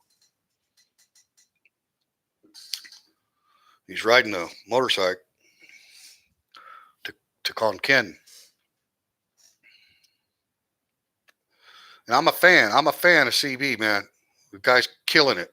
80,000 something subscribers. I predict he's going to be famous, man. He's just got mad skills in his background in photography and automotive and shit like that. A young guy and very smart. Obviously, I mean the guy's bright, man. And but his approach, his style, kind of keeps you like watching, like, wow, this guy's like a professional vlogger, man. He's really good at it, and his editing skills and all that shit are good. But the issue I have with him, and The video I watched yesterday when he was going to Con Ken and he's traveling on the motorcycle and he gets on the big road there and he's talking how he hates the big trucks and he fucking flips off the truck, like trying to make dramatic portion of his video or something. I hate those trucks, and he holds it out there like 3 seconds. Baby, you want to say hello? We're live. Say hello to my wife. Say hello. And she's look at this, man. She's brought me this huge scrambled eggs and pork and toast. So that's my wife Yin Rudi. She's from Udon Thani up in Isan. Thank you, baby. You getting ready? You gonna go help sister today or what? Back that. Bye bye. You take a shower. Bye bye, Yin. Uh, But anyway, getting back on the CB, man, and like I say, I'm a fan. I'm a supporter of the channel. I put positive comments on the stuff. I mean, kudos. I mean, fucking great vlogger. But when you flip off Thai people, you're kind of gonna get on my shit list, man. I mean, that's just something. There's no need for it, man. I don't give a shit if you don't like big trucks or some Thai person is an asshole to you. I don't give a shit what the reason is. Okay, that's one thing you'll learn about me, man. And I'm not saying there aren't shitty Thai people and bad Thai people and shit. Okay, so don't get me wrong. Like I got this great big umbrella, all these Thai people, wonderful. I'm not naive or anything, but my problem is this is their country. You're a guest here. Okay, you do something disrespectful, flipping people off. uh, I don't know if he would have done it under normal circumstances if he wasn't making a vlog. He's like, I hate these big trucks, whatever, and he flips them off. So I commented, respectfully to him. I'm like, hey, man, I'd appreciate it if you don't do that, man. Don't, I mean, we have a good expat community here in Thailand, and you stand out like a sore thumb, right? A white skinned Farang, we stand out like, and he's American from Atlanta, and I'm sure that guy driving that truck saw that shit in his rearview mirror, and we know how many thousands of people are going to see it on the YouTube feed. So it's a bad deal, man. I don't like it. I don't like it. I let him know I don't like it, man. Okay, there's just no need for it, man. No need for it. I don't give a shit if somebody doing you wrong and you're dealing with some Thai asshole, which is going to be hard to find, in my opinion. But if you are, man, just slow your roll, man.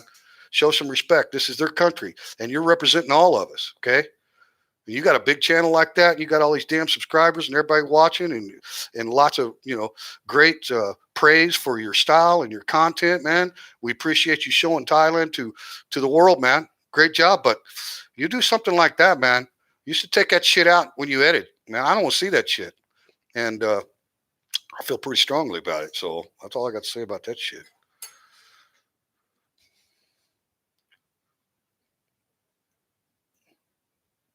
The military experience is valuable, but not necessary. Anybody looking for a job, if you got a 4-year degree, you need to get certification like a TESOL or TEFL, Teach English as a Foreign Language, 120-hour course. So you need to get certification, which prepares you, gives you some skills to teach English as a second language. Got a 4-year degree, get certified through TEFL or CELTA, one of those schools. Send me your shit, man, if you're interested in working for the academy. I'm like a recruiter for the English language department. I try to help them find people. We have a lot of Thai instructors, military enlisted officers, commissioned officers, enlisted officer, what a stupid comment, commissioned officers that are instructors and they've got masters in English, right? Which qualifies them to be an instructor. I don't need a master's. I mean, I'm a native English speaker. I've been speaking English since I was 3, right? So, and I went all the way through school. And so even though I don't have a background in teaching, I'm highly qualified. I mean, it's my language. I think I know a little bit about it, right? And teaching conversational English skills and shit like that, speaking and listening skills, so important. But uh, the academy's wanting to make some changes and hire more native English speaking instructors, professors. If you're commissioned officer and you're actually wearing a uniform, you're an instructor. If you're a civilian contractor working for the military, you're a professor. So yeah, good job, man. It's a good gig.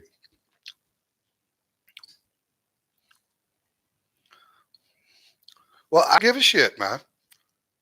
He's holding the bird up there. Okay, I don't give a shit. So he don't like trucks. It's disrespectful to Thai people, and it sets a bad example for expats. You'll name me a Thai vlogger that you can see that's flipping people off in Thailand. A foreigner, a farang. Give me one, man. Show me a video. Where's that happening? Is it happening? I don't know. If it is, I'm pissed at them too. But here you got a guy that I admire. Great guy, bringing great content. I think he does have respect for Thai people. I'm not saying he doesn't. But that was a bad move, dude. It's a bad move. Okay? I don't give a shit. You don't like big trucks. He said he's not a bike guy. Doesn't have a whole lot of experience on a bike. He's on a little, what is it, 155cc shit. I don't like big trucks either. But, dude, you're flipping off the fucking driver. I don't give a shit if you're intending to do it because I don't like big trucks. You're being seen as a white Westerner, American at that, fucking holding the bird out to a Thai driver. I don't give a shit. I don't care, man. I don't like it. Okay? I'm still an admirer. I'm still a fan of the guy, but, you know, it's my opinion, okay? I don't think it looks good.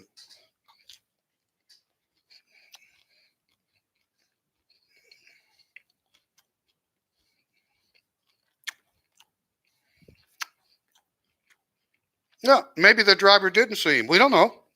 We weren't there. Thousands of people are going to see it on his damn YouTube channel. Thai people are going to see it.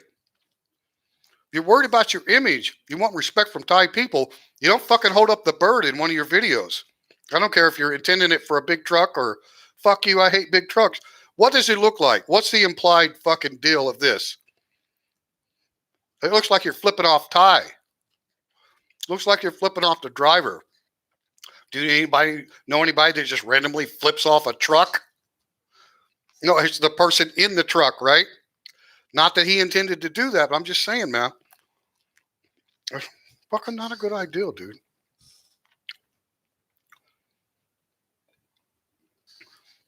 And like I say, man, I'll have words with any man that, I mean, you're entitled to your opinion, but look, you have to have that sense of awareness, man. You're in a foreign country, okay?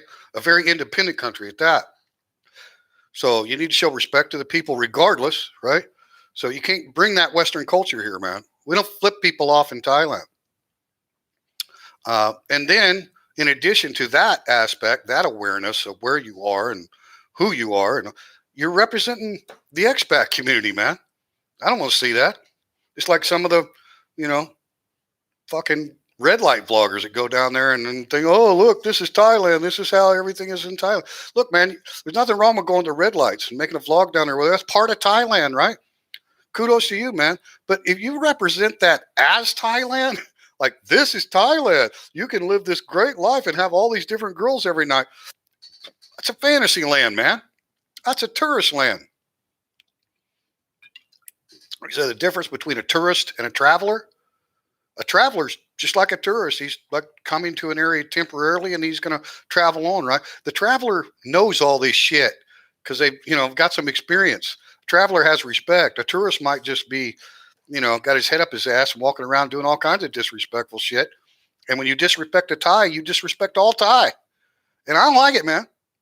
That's just my opinion, all right? So I'm sure he didn't mean to disrespect a Thai person. I'm not saying that he had an intention to be a fucking dick farang, right? Out there, fuck you. Huh? I'm not saying he meant that at all. He probably didn't mean it. He probably absolutely meant, I don't like fucking trucks, fuck you, truck. But what's implied and what is seen is what it is, man. And not a good idea. It's a mistake. It's just a mistake.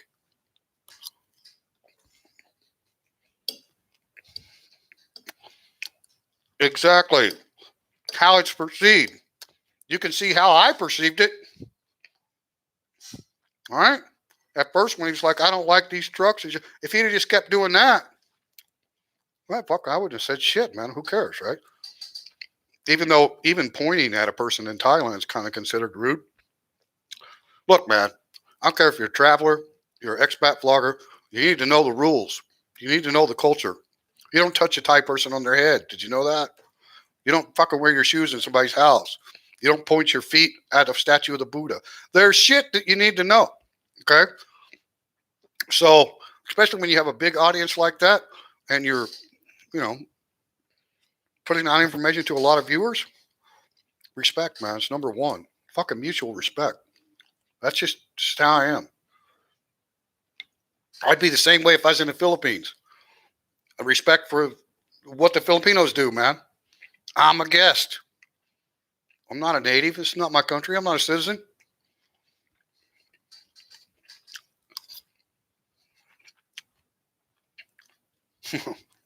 No, exactly, Gary. I try to put some of that information into some of my videos, man. It's a cultural thing. It's a mindset. Look, in America, we have fucking road rage all over. I see fucking guys getting a fist fight over not using a blinker. Stupid. Stupid. But it's part of our culture. We're aggressive. We wear shit on our shoulder. You know, we uh, the whole mutual respect and self awareness and shit is not. I mean, there's great people in America. Don't get me wrong. I love America. I'm a fucking patriot, right? But you know what I'm saying? Our culture is different. We speak loud. We start shit. You know, you go into a bar, you kind of got to watch your six, and you get testosterone going and guys drinking and shit. Not in Thailand. It's not like that here, man. Okay, so you stand out like a sore thumb, man, when you don't realize that you got to drop that shit. You can't have road rage in Thailand, man. There's 1,000 reasons to have road rage in Thailand. Thai drivers and there's a lot of shit. Under your breath, cuss to yourself, what the hell ever, man. I mean, however you want to deal with it, but to publicly display, don't show your ass in Thailand, man. That's all I'm saying. Don't fucking show your ass. And you're flipping somebody off. You're kind of showing your ass. I mean, whatever the intention was, you're kind of showing your ass. I don't want to beat up on Chad, man. He's fucking cool dude. Obviously brilliant guy, but it's just a mistake, man. It's just a mistake. And then when I pointed it out and kind of said, "Hey, please don't do that, man," and appreciate it. He's like, "Where did you see my middle finger at?" Like maybe he was using some other finger. So I'm like, "Well, fuck, that's what I thought I saw." That whatever finger you used, it was implied, and you held it out there, whatever. So I went back and looked, and the 13-minute mark of the clip, fucking clearly see the middle finger. And then when he brings it back down into his body, you can fucking see he was using the middle finger. So it is what it is, man.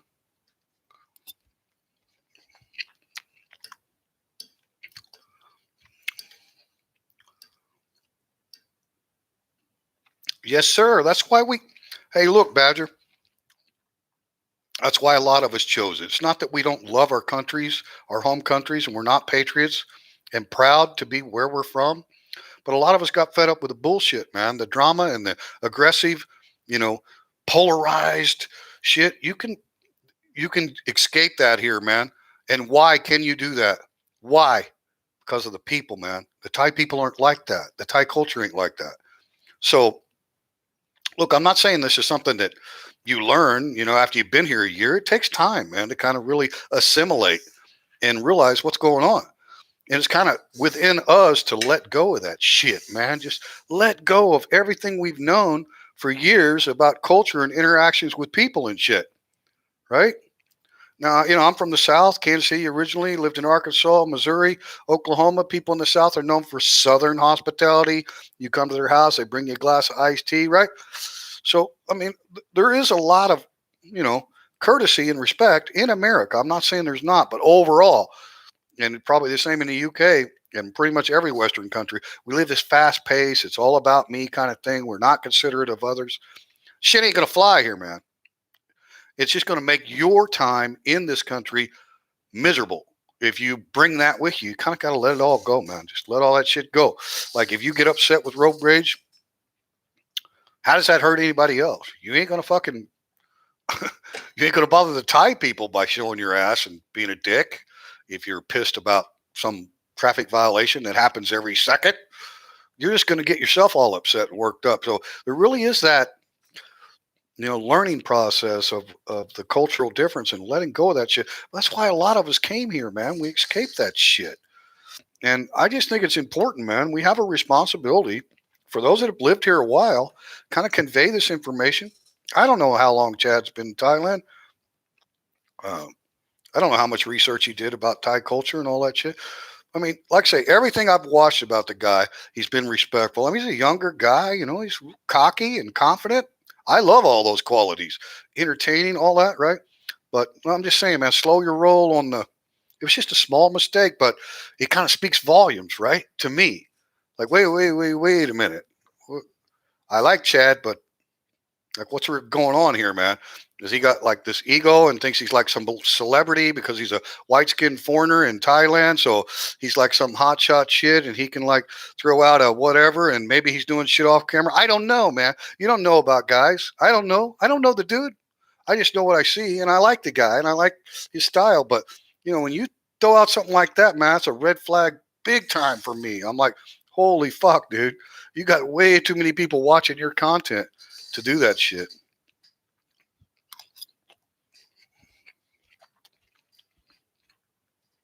Wow. During the Iraq War, the first Gulf War, like in 91, Gulf War One, or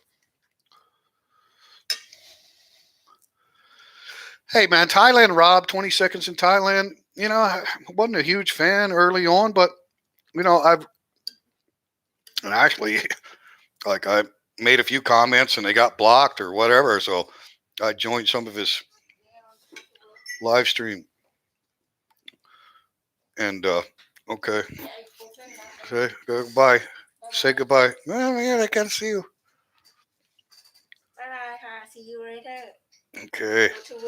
I'll be right back, guys. I gotta do the remote control gate for her. Hang in there. Oh, you go to. Oh, you already open and close. Okay, baby. Thank you. Love. Have a good day. See you. See you after a while. But yeah, man. I mean, I think Rob's okay, dude. But yeah, when I first started commenting on some of his live chat or whatever, he blocked me or somebody blocked me, maybe one of his moderators or whatever. But the most recent live chat that he did, it was like a split screen with some other guy. It was a while back. But able to comment, and people could see my comments and shit. So Rob responded and stuff. Look, man, I mean, to each their own. Rob is who he is, and I see nothing wrong with Rob. I mean, I think he has respect for Thai people. Damn sure. Now, his vlogging style and stuff, I think probably more geared to the entertainment, zones and shit like that, and whatever, drinking at the bar. A lot of guys do that. I mean, I have a beer once in a while. I'm not a drinker. I can party with the best of them. When the shit's on, man, I'm down. I love it. But I'm just not a big regular bar goer or anything like that. Oh, oh 04 to oh 06. Okay. So that's when you was in Thailand before the first time. Well, man, I tell you what, you probably have a lot more knowledge of some of the history of the way things used to be, and I'm sure Gary, you could probably relate to the when I say there's a difference between a traveler and a tourist. You see them, you see the newbies. They're just tourists and come in and got big thick wallets, and I mean, you can be scammed, right? I mean, you can be lied to. You can, hey, handsome, I love you. All you know what I'm talking about. So, a newbie is the tourist that has no idea, didn't do any research, doesn't know anything about the history of the country, doesn't know, didn't try to learn any language, doesn't know how to say hello or thank you or so. And I'm not saying there's anything wrong with those guys, but there's a big difference between those kind of people and their experience that they have in Thailand. So maybe they vlog or comment about, oh, fucking Thailand sucks. I got robbed by a lady boy or whatever, right? They have this impression of Thailand. I always say your experience is based on, what happened to you. Well, what happened to you probably has a hell of a lot to do with what you did, right? So you came here, as a newbie and had no clue and didn't do any research and just walking around with your head up your ass and think you're cock of the walk. Oh, look at me, I'm fucking Farong. These are fucking idiot Thai people, and you know how people are just full of themselves, man. So yeah, a lot of the bullshit comments you see about Thailand are people that don't have a fucking clue.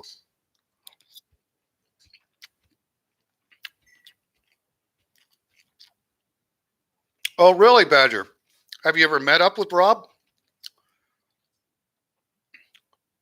Oh, you're across the Phuket Gateway. Okay, on the mainland. I've been down to Phuket. My wife and I stayed down there at Cape Panwa. It's about as far as you can go from the airport. We flew in and used a taxi. Just went. We stayed for 7 days. We didn't want to go to the busy areas. I'm not a guy that likes to go do the touristy shit. Get on a boat with 50 people and go see fucking famous island where DiCaprio was. I don't give a shit about any of that shit. So I like to experience local culture and shit like that. Uh, South of Old Phuket Town, way down south there. There's an aquarium down there. So, I mean, there is some tourist stuff down in that area, but we stayed right on the beach at a hotel called something by the sea, hotel by the sea. Really good. Stayed there 7 days. Had a little beach bar you walked to about 100 meters down the beach. Had live music and shit. Great atmosphere, quiet area. We rented a motorcycle and just did the local thing. Went into Old Phuket Town, shit like that. Beautiful area. But as far as going to like Patong and all that shit, and the stuff where Rob goes, it's just not for me, man. I mean, I lived in cities and shit before, and did had my own company and dealt with a lot of rich people in high stress situations and fast pace and all the stress that goes with it. I've just, I'm kind of a country guy, small town guy now, man. I'm not interested. I will go. I love to go party, man. I have friends come in from the United States. Hey, man, we go do the, Soy Cowboy in Bangkok. We, go to OK Metro and Pattaya. I mean, I'll go, man. I enjoy the hell out of it. To each their own. I don't judge anybody, man. That's part of Thailand. But as expats or travelers that have some knowledge, it's such a small part, man. So it's our responsibility, or like I feel like it's a responsibility. I mean, you could show that. I should get a little nightlife strip tour here in Bonchang, small town, but have some girly bars and shit. Nothing wrong with that. I mean, people are interested. Single guys want to know where to go. Nothing wrong with any of that shit. But to represent that as this is Thailand, you can come here and do this every night of the fucking week. Okay. Yeah, try that. Most of those guys go bankrupt and end up getting deported and all that shit. Not reality, man. It's a fantasy world. You can go live it. It's a real world thing. You can go live the fantasy. You can be 75 years old and ugly as fuck and take a beautiful 20-year-old Thai girl back to your hotel. I mean, that's a real thing that you can experience, but it's a fantasy world. It's not something you live. Jesus. Glad you guys hung with me, man.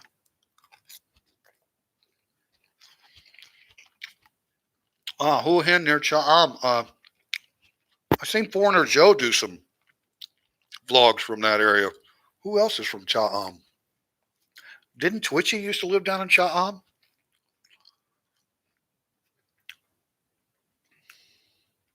Ha! Ian, you're a golfer, man. You'd love Bon Chong. We have beautiful Eastern Star Park golf course here. I just made a video on some of the gated communities. Eastern Star, literally a minute from my house here. Beautiful course, man. Private course. Beautiful area.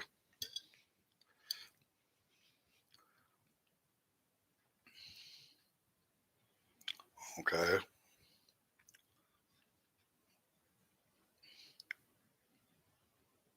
Right. KSC Pizza Company. Love them both, man. I like the small villages myself too, man. Get out away from the main town. I agree with you, Badger.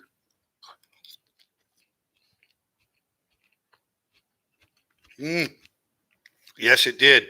Yes, it did, Ian. And I'll take a ride through there and go into the main gate. I was mainly covering the topic of housing in Thailand, but I'll probably do one just on the Eastern Star. That place is massive, man. And if you'll see right there when I pass the golf course and go underneath the canopy at the clubhouse, right before the video died, right there on the left, you see like a blue slide uh, coming down, like a water slide thing. They're building like a man-made river through there. Like there's a lot of shit in there, man. I mean, so it's going to be fresh water, like a creek, like a running creek that they'll have, current flowing through there, and it got slide coming down. There's a lot of shit at Eastern Star Park, man. It's just kind of an amazing place. Johnny, that's right, Johnny. There's something happening. Okay, yeah, man. I like Johnny. He's fucking great personality, and you could tell just a genuinely solid dude. I married a Thai lady that helped me helped her family out. Right, heard this story before. They were dirt poor. Yeah. Property, houses. Right. Okay. Great, man. Thanks for helping some Thai people, Gary. Glad you had a good experience with it. I've heard stories similar to that. My wife's from a poor family. A lot of poor farmers up in Isan area and all over Thailand. Really, like a minimum wage in Thailand is like 300 baht a day. It's like $9 a day.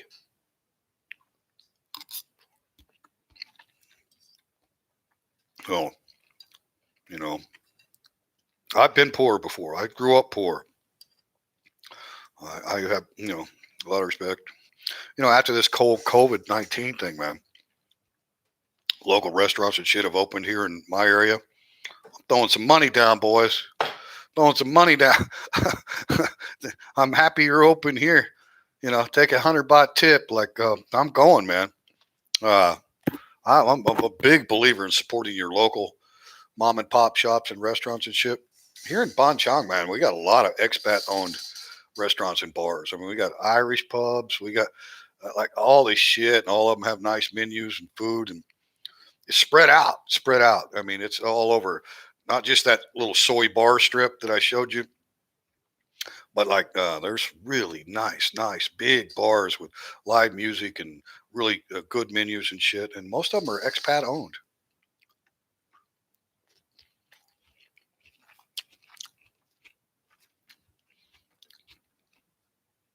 Cool, William.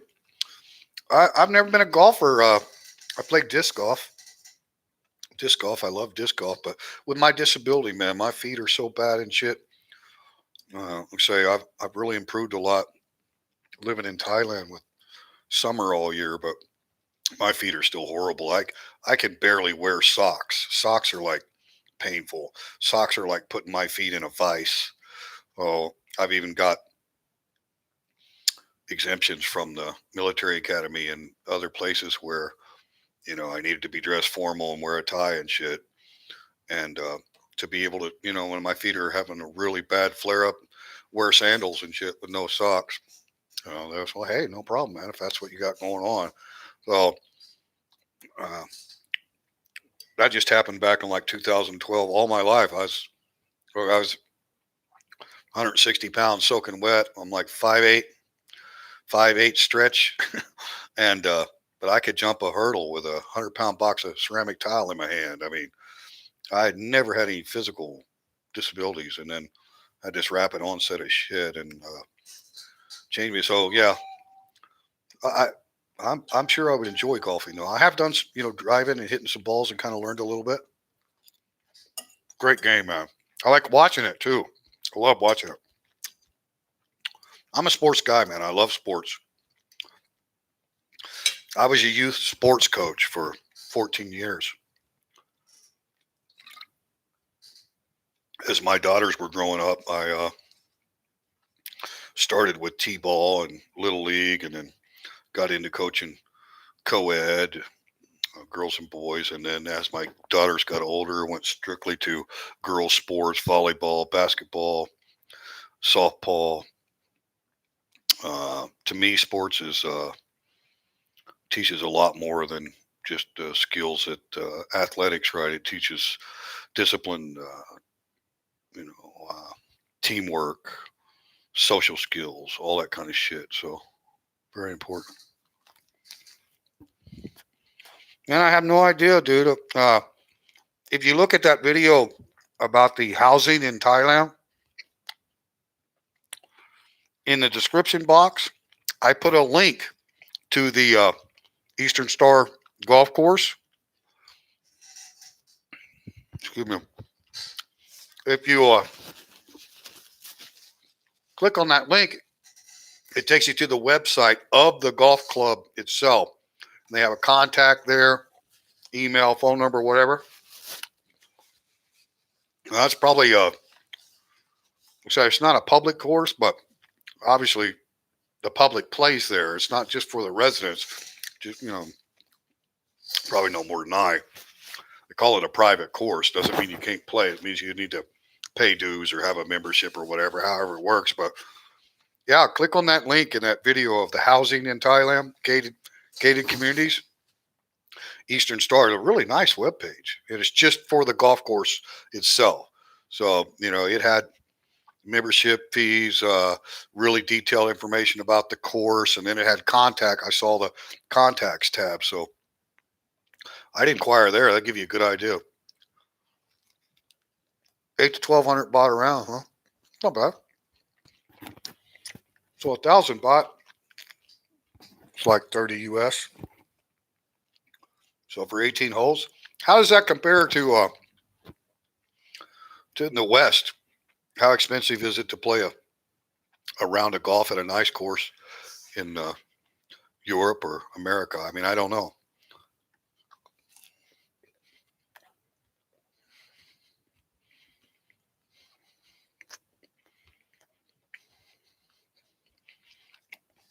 Yeah, Ian. Midday, afternoon, rough, even all year long.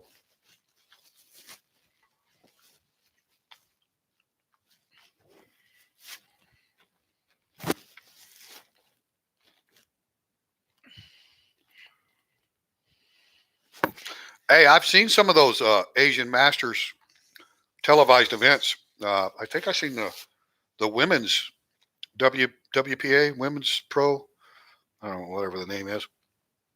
Beautiful courses here in Thailand, man.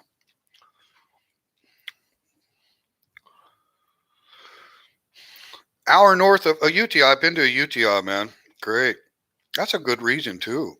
You're not far from Bangkok, and we were living in Nakhon Nayok, which is just outside of Sudbury. So basically, we could travel straight west from Sudbury and go right into old Ayutthaya and stay off the main roads going from Rong Sit and all that. Vietnam, $150. Wow. Hey, any of you guys that like to get info on Vietnam, a vlogger that I really like there, he's an American guy from California named Eli the Bike Guy. Any of you guys watch Eli? He rides around on his bike in Vietnam. He's in Da Nang. English, we say Da Nang. Vietnamese say Da Nang. Da Nang.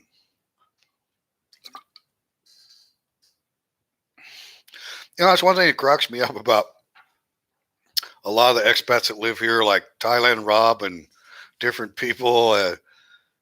Pattaya, or Pattaya. All these different ways of saying it. Chang beer, Chang. All this long long A. Shit, man. That's not how it works. When you think of the A sound in Thailand, there is a long A, like Chiang Mai, right? So there is a long A vowel, but it's very rare. And that's why they spell Chiang Mai, Chia. See that IA together? Chiang Mai, right? But just the A by itself, called Seta A is the ah sound. So think of ma, pa, right? Ah, that's just Pattaya, Chang. It's ah, man. Farang. Some people use the L, falang, falang. So you see that ah. It's pretty easy to pronounce Pattaya, right? Pattaya. It's not Pattaya. There's no I sound.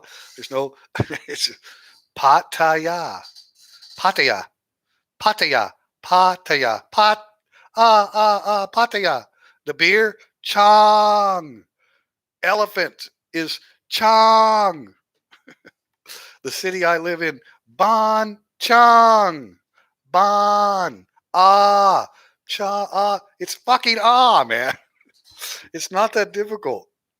I mean, everybody's got their different accents depending on where you're from, but that one just gets me. Like guys that live in Pattaya and they say, "Hey, things in Pattaya, Pattaya, things are great in Pattaya. Oh, Pattaya's nice." I'm just like, guys, how long have you been in Thailand? It's Pattaya, Pattaya. It's not that fucking hard. Anybody know the toolbox? Fucking Jeremy Cockhoster, whatever his fucking name is. I hate to rag on the guy, but geez, dude.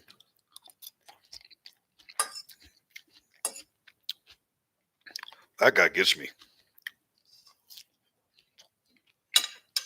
That's another one that blocked my comments. And guys, I don't throw comments out there that are just like totally disrespectful or try to be a dick or something. That's like when he was teaching. I'm like, so what school you teach for or whatever? You know, I just asked you the question. Get blocked. Get blocked. Get blocked. What the hell, man? So you have a YouTube channel, you have all these subscribers, but you have somebody come on there and kind of get some transparency about what the hell you are representing yourself to be. Can't have that shit. Get that fucking guy out of here. Dude, I don't give a shit. Haters, trolls, whatever. If my channel gets big, bring them on, man. I don't care. I'm not pretending to be shit. I'm not going to, make up some bullshit and try to give this information about Thailand that's fucking horseshit and lead people to think a certain way. I mean, why? I'm not a phony, man. Can't do it. All right, you guys, Ayutthaya and Antong. Okay. Pang Well, that's the hardest. That NG, that's the hardest one for me to pronounce. Like NG at the end of a word. Song, sing, easy, right? Try to start a word with that. No. I think it means snake or something like that.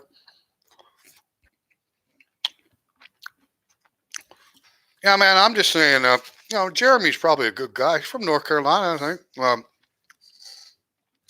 Probably a good guy, man. But I think, there's a goal and agenda with some of these guys to try to bring you, exciting nightlife and all this shit so they can build a channel and get a lot of likes and clicks and shit, right?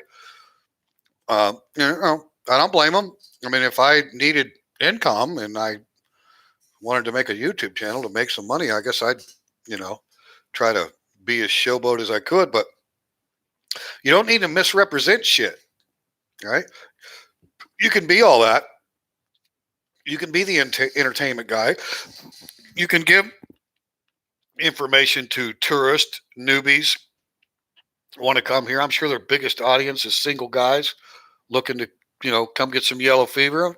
Nothing wrong with any of that, man. More power to you. I say to each their own, right? Live and let be, man. I'm not a guy that judges. I'm just saying, after you've established your channel and shit, and now you're, an expat and you live in the country, and now you're like giving information about relocation and expat life. So you cross a line. You're not just giving tourist vlogs and yay, happy and party, and that's wonderful. But now you crossed into my world, an expat, an immigrant to another country, and you give out bullshit and you don't give details and you get, contributions, donations, Snapchat, whatever. I don't understand all that shit, but people sending you damn money, right? There's no transparency. What the hell? I don't get it, man. I don't get it. Every time I ask a question about one of these channels that's monetized, I mean, anybody, even people I like, so, how much do you earn a month or something like that? Zoom, no answer. Like it's some big damn secret or something. I don't get that. I mean, I'm not a snitch. I think it's perfectly legal to work remotely, right, in Thailand with a YouTube channel. I don't buy into all that bullshit. You need a work permit and all this shit. I hate snitches anyway. So, but I just asked a question, like, curious, like, so all right, say you have 35,000 subscribers, and YouTube puts ads up on your stuff, and you got some videos that have 100,000 views or whatever. Like, what's your what's your gig, man? What's the gig with the YouTube vlogging? I don't understand why you don't ever get an answer. You don't get any transparency. I'm like, shit, man. I had people donate me money. So, I mean, I understand the monetize the money you get from YouTube. That's kind of your own business. You don't need really to release your financial details to your audience, but it grows into all these people mailing you shit and people sending you money and all this other shit going on. And then if one of your subscribers says, "Hey, man, I'm pulling in a month," like, what's going? Boom! Don't talk about that shit. I don't get that. Surfers. I surf behind a boat on a slalom ski. That's about all I do. I'm from the Midwest, so we got a lot of great lakes. Mm. King of snakes. Makes sense. No, no. It's so hard to start with that. There's a lot of Thai words with that frickin' NG beginning. You guys ever watch James Abroad? I like James Abroad, man. He's a pretty young guy, but he's been coming in and out of Thailand like 15 years or something. I don't know the whole story, but man, he's got some awesome Thai language skills for an expat. Where's he from? Where's James from? The UK or Australia? I think he's from Australia. Jeez, I may be talking out of school there. I don't know. Anyway, I like James Abroad a lot, man. He's got a nice place up in the north of Thailand. Got some ownership and some investment for several years, and he's been a teacher over here and stuff. But man, he's got some good English skills. I like it because I can learn Thai from a Farang better than I can learn from a Thai, because a Farang has the Western accent into the Thai language, so I can like hear the tones and shit better, and the consonants and the vowels and shit better, and they tend to not speak as fast as local native Thai speakers, right? So, oh man, it's a good channel, James Abroad. Check him out. Oh, okay, cool, Badger. Yeah, I just found him a while back, man. I dig his shit, man. Out there gardening and shit, and they've got some really good editing skills too. Like you could tell he invests some time in his video production. I try not to do too much of that shit, guys. I'm a total amateur, and like I said, old school as they come. So my computer and tech skills are not much to be talked about. Anyway, guys, appreciate you hanging in there with me. Thanks for coming in. Appreciate the questions. Appreciate you supporting my little channel. Like I say, as you get to know me, I hope that that was a kind of a chewy piece of pork right there.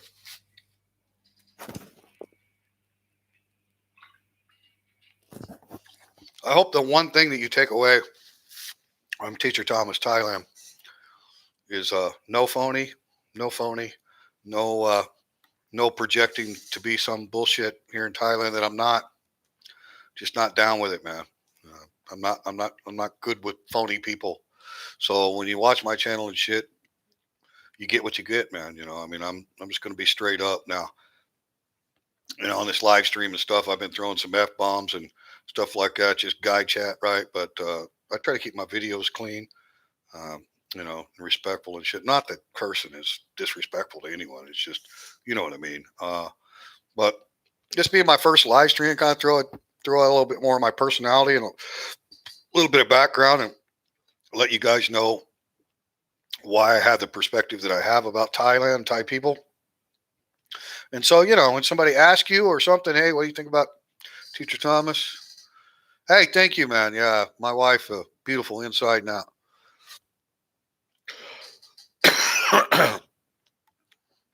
Hey, Aussie Ty in the house. You came in late, man.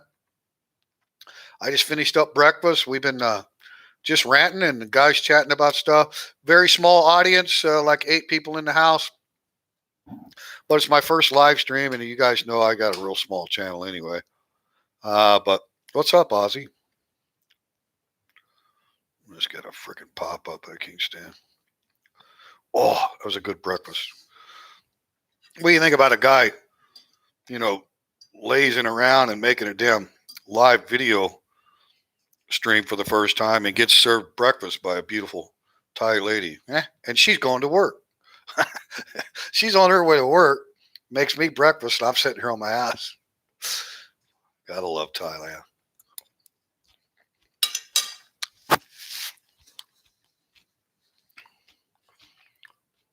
Eli, love Eli, man. Eli is awesome. I like that guy. I like him a lot. You could tell Eli comes from the perspective of respect is number one for Vietnam and the Vietnamese people.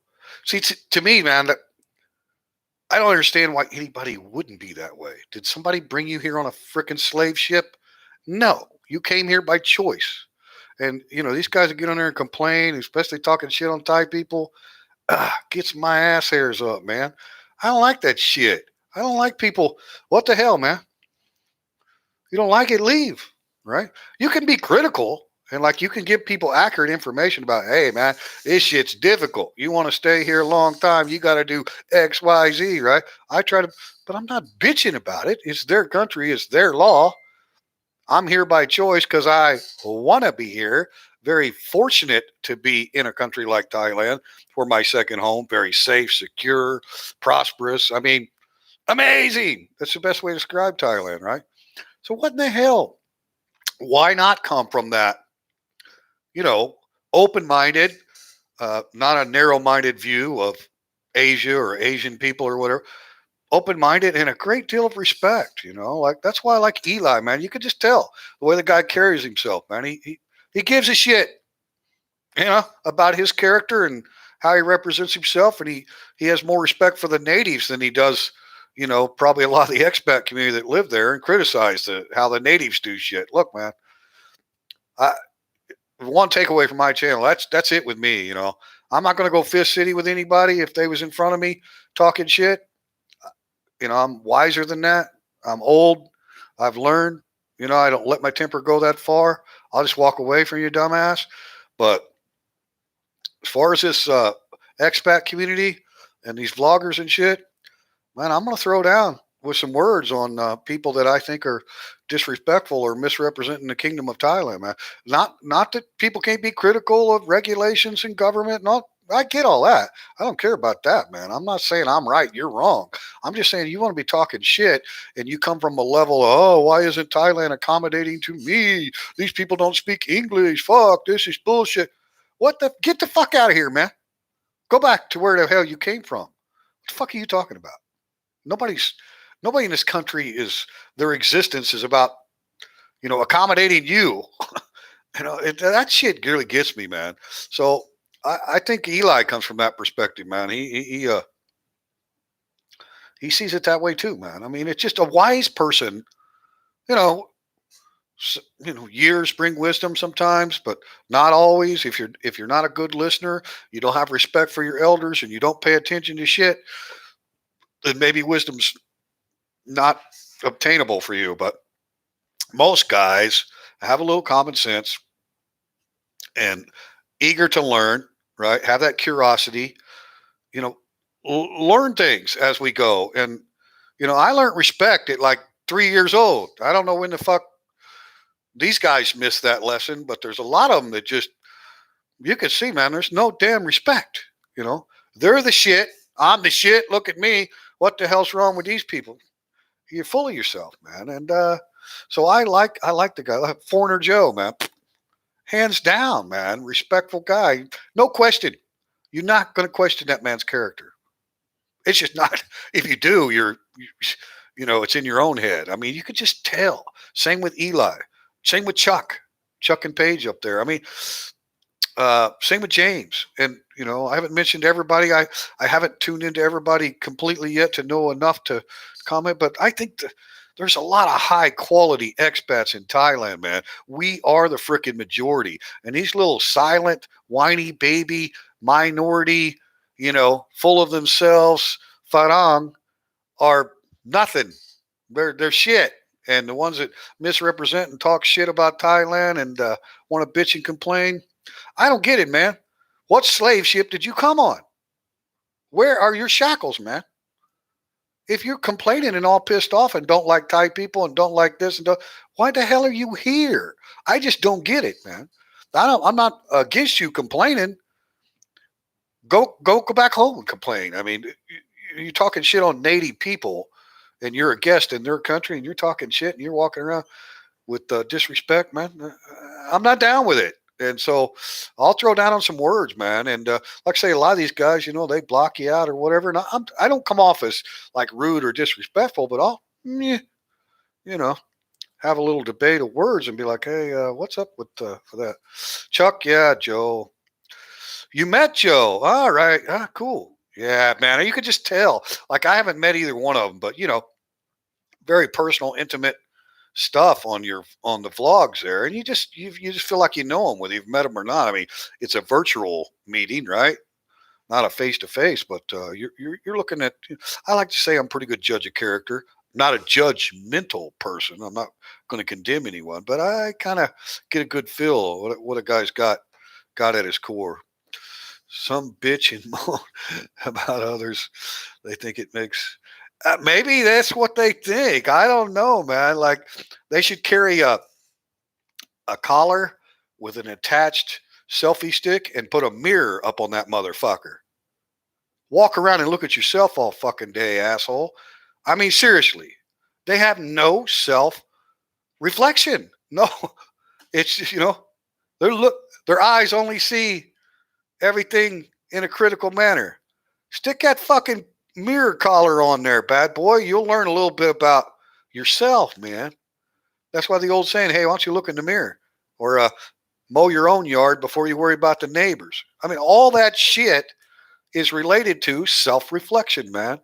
Who are you? I think what it is really, some of it may be just over dramatization because they want a lot of subscribers and clicks or whatever. So some of it may be pretend bullshit, drama just to create, dirty laundry sells news, right? But I think a lot of it is just a deficit in their own character. Like, they are truly miserable. They're not comfortable in their own skin, right? So they walk around with this level of negativity against other things. So they project. They project. Where the problem is right in here, inside the man. That's where the problem is. So they try to give this image of confidence, and I'm this guy, and look at my knowledge, and look at my experience, and I've traveled the world, and look, look, right? But they're compensating for something. Something's missing. How many people do you know, just normal, regular guys that you can meet at a bar in Bangkok, don't know anything about him, introduce yourself, where you from, mate, all that shit, let me buy you a beer. 5 minutes later, you're like into this dude. You can tell he's a solid guy. That's because most of us are not phony pieces of shit. Like, we're easy to get to know because we're comfortable in our own skin. We're not trying to make up for some lost level of principles or character that is within us. Those guys that walk around fucking cocky and full of themselves, it's always usually a sign of a severe deficit within. Now, that's my experience. I tell you what, I'm not saying this to brag or anything like that, or I've got this big ego. Oh, look at me, Teacher Thomas. No, I'm just saying I've always been a good listener. I was the youngest of 9 children. Okay, so I always had, and I from a young age, like 4 years old, I got to go hang out with the teenage guys. Why? Because I was cool. I wasn't going to rat on nobody. I'm going to be in the corner. I'm going to be quiet, and I'm going to be listening and watching. I like to take shit in, man. And then as an adult, elders, man. You meet a Vietnam vet or, a World War II vet or the old lady, and you help her with her bag inside. Man, these people have lived lives, man. Gain from that shit. There's no substitute for experience. None. I don't give a shit what walk of life, what trade, what profession, what level of financial gain you've got, right? There's no substitute for experience, man. So all of my life, I've tried to be this guy that took advantage of the lessons that could be learned from someone else that's got experience. So now I have some experience in Thailand. 5 years ago, I didn't know shit. I couldn't tell you how to say hello, right? Now I have some experience here, and I've been that guy that's been listening and paying attention. So I like to think I got a pretty good grip on things, and you know, I'll throw down with words of people that, I mean, everybody's got their opinion, but I kind of got a reality of facts and what I see and my experiences here, and try to bring that to the table and say, look, man, you're getting shit mixed up here. You're talking about a tourist scene and an expat life. Let's not make the expat life look like some big tourist holiday, right? It's let's be real, man. Let's be real. So to me, that's what it's about, and that's why I've never, the worst thing, the worst type of person that I can't tolerate, I cannot stomach, is a phony. I mean, that's it. The fucking phony ass shit. Once I find out, look, dude, you've been misrepresenting yourself, putting out bullshit or whatever. I'm done. Click unsubscribe. See, I just, but man, guys like Joe and Chuck and there's a lot of them, man. I don't have all their names in there, right? Land of Smiles, the guy's a great storyteller. There's a lot of people you can just tell they got good character, they got good intentions. Joe just does his YouTube channel for a hobby. I think he's got a great pension. He doesn't do it for monetary reasons, and yet he bought a drone and he's got all his shit and really tries to put out some nice stuff. But I just, that's a good way to close this video, just kind of ranting about the different styles. But when you say I'm a good judge of character, that doesn't mean you're a judgmental and this motherfucker's wrong and you're going to hell in the lake of fire or something. No, it's a kind of telling right away whether somebody's a phony. I can pretty much within 5 minutes. And that's why it's a little hard to do that on a vlog, right? You're watching somebody's vlog, so you're seeing what they're presenting, and you can see that they've got skills at vlogging. You can see, good communication skills. Right? You don't really know like the character and the level of respect that they have when that camera's off and shit, right? So when somebody does a something, however small it is, that shows me a disrespectful flaw in their character, you know, I'm like, well, maybe this guy isn't who I thought he was, So entertaining, yeah. Skilled, yeah. But he like really, really genuine, good guy, has respect for all those around him. Being a gentleman can be defined in many different ways, but I've always defined it as this: a true gentleman puts the consideration of others ahead of himself. I think that's a pretty good way to do it, right? So you have a constant awareness about you. And maybe this is kind of part of my military background of, kind of being a watcher, just taught to be aware. But even as a kid, I was just kind of born that way. I mean, I don't know, we all have our own character uh, types. And that's kind of always been a listener. So, you know, those guys that walk around with the fucking blinders on, and you can tell they have no consideration for others around them or whatever. Yeah, says a hell of a lot about their character to me. You know, uh, that's the best way I can describe how I kind of judge the character of these vloggers. I'm kind of looking, do they have that? Do they have that sense of awareness, or do they have those blinders on and it's all about them, and they don't have that true gentleman putting consideration of others ahead of yourself? Like, I've really gained a lot of knowledge by living in Thailand. Patience. We're not very patient in America. The cashier's jumbling around and talking shit, and we're in a long line. We get a little, you know, here you got to let all that go. So I've learned a lot, man. You know, wise man said, "The day you quit learning is the day you die." I've learned a lot in Thailand. I learned a lot, man. I got a whole newfound perspective on life, not just on being in Thailand, but these people have taught me shit that I didn't know. Their culture. Their true, genuine family, just how they make you feel, man. The level of respect. It's amazing just to be able to let go of all that. You mean I don't have to be stressed and uptight about shit here? Oh, sabai sabai is a real thing, huh? Really? Well, it's not just a saying. You can actually relax and be a cool person here. You don't have to get upset and frustrated about shit. That's the way I need. Wow, changes your life, man. Changed me. Thailand has changed me big time. You know, it really really has. So that's it. The consideration of others. So we can all kind of try to judge character on some of these vloggers, and that's the thing I would look at. Do they put the considerations of others ahead of themselves when they walk into a store, when they do X Y Z? Right? Do they mock other people? Like, do they talk shit about lady boys or some shit? Lady boys are people. They're just people. They're just Thai people. You want to talk shit on lady boys? I don't really respect you for that. You know, I don't care. To each their own, man. What people do in their bedroom, but these are people. And in Thailand, it's called gatoi.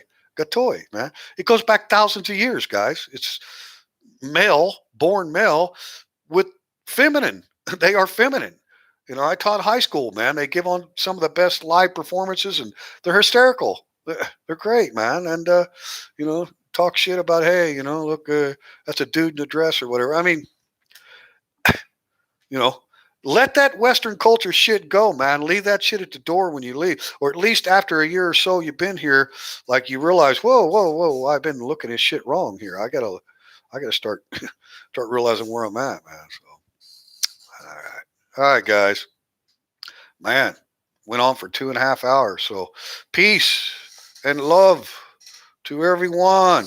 Teacher Thomas, Thailand. Thanks for tuning in, guys, and I appreciate your support in the channel. Have a great day.